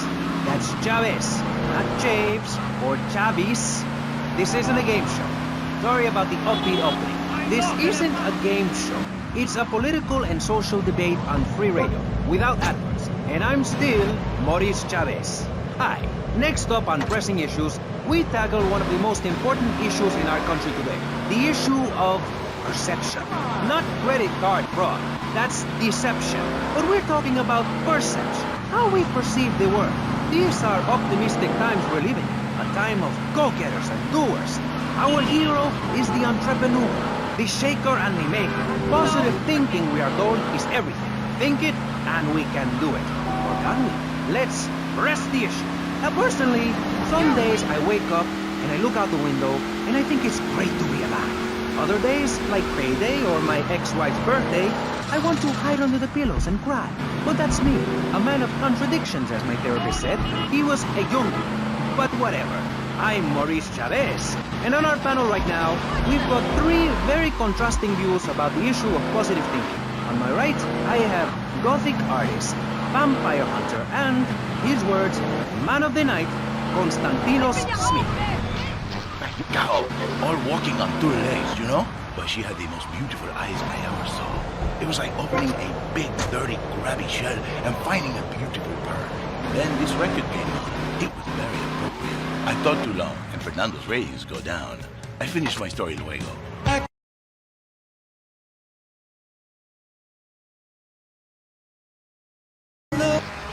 holding your throat with cooking oil to have that extra piece of cake or bowl of kitty litter. After a night out, my tongue tasted like carpet. It was embarrassing. Now with Saladex, I can eat a whole box of crackers or lick my life partner's Stamp collection. oh, night. It's like having a salivation army in my mouth. Now I can suck a Lollipop. for as long as I want. Saladex tastes like your own saliva. That's because at Saladex's state-of-the-art production facilities, we use salivation philanthropists who make Saladex all day. Saladex, when it comes to personal dryness upstairs, we're deadly serious.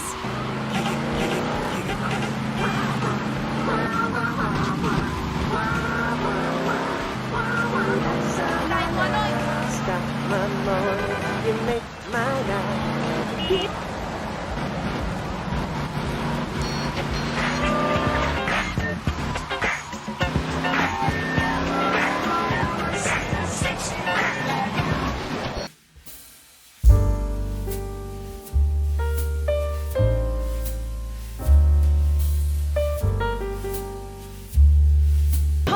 Just like old days, we kill everybody.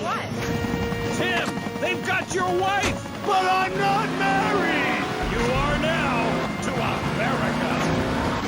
He went in to save his country, but found his family and lost a friend.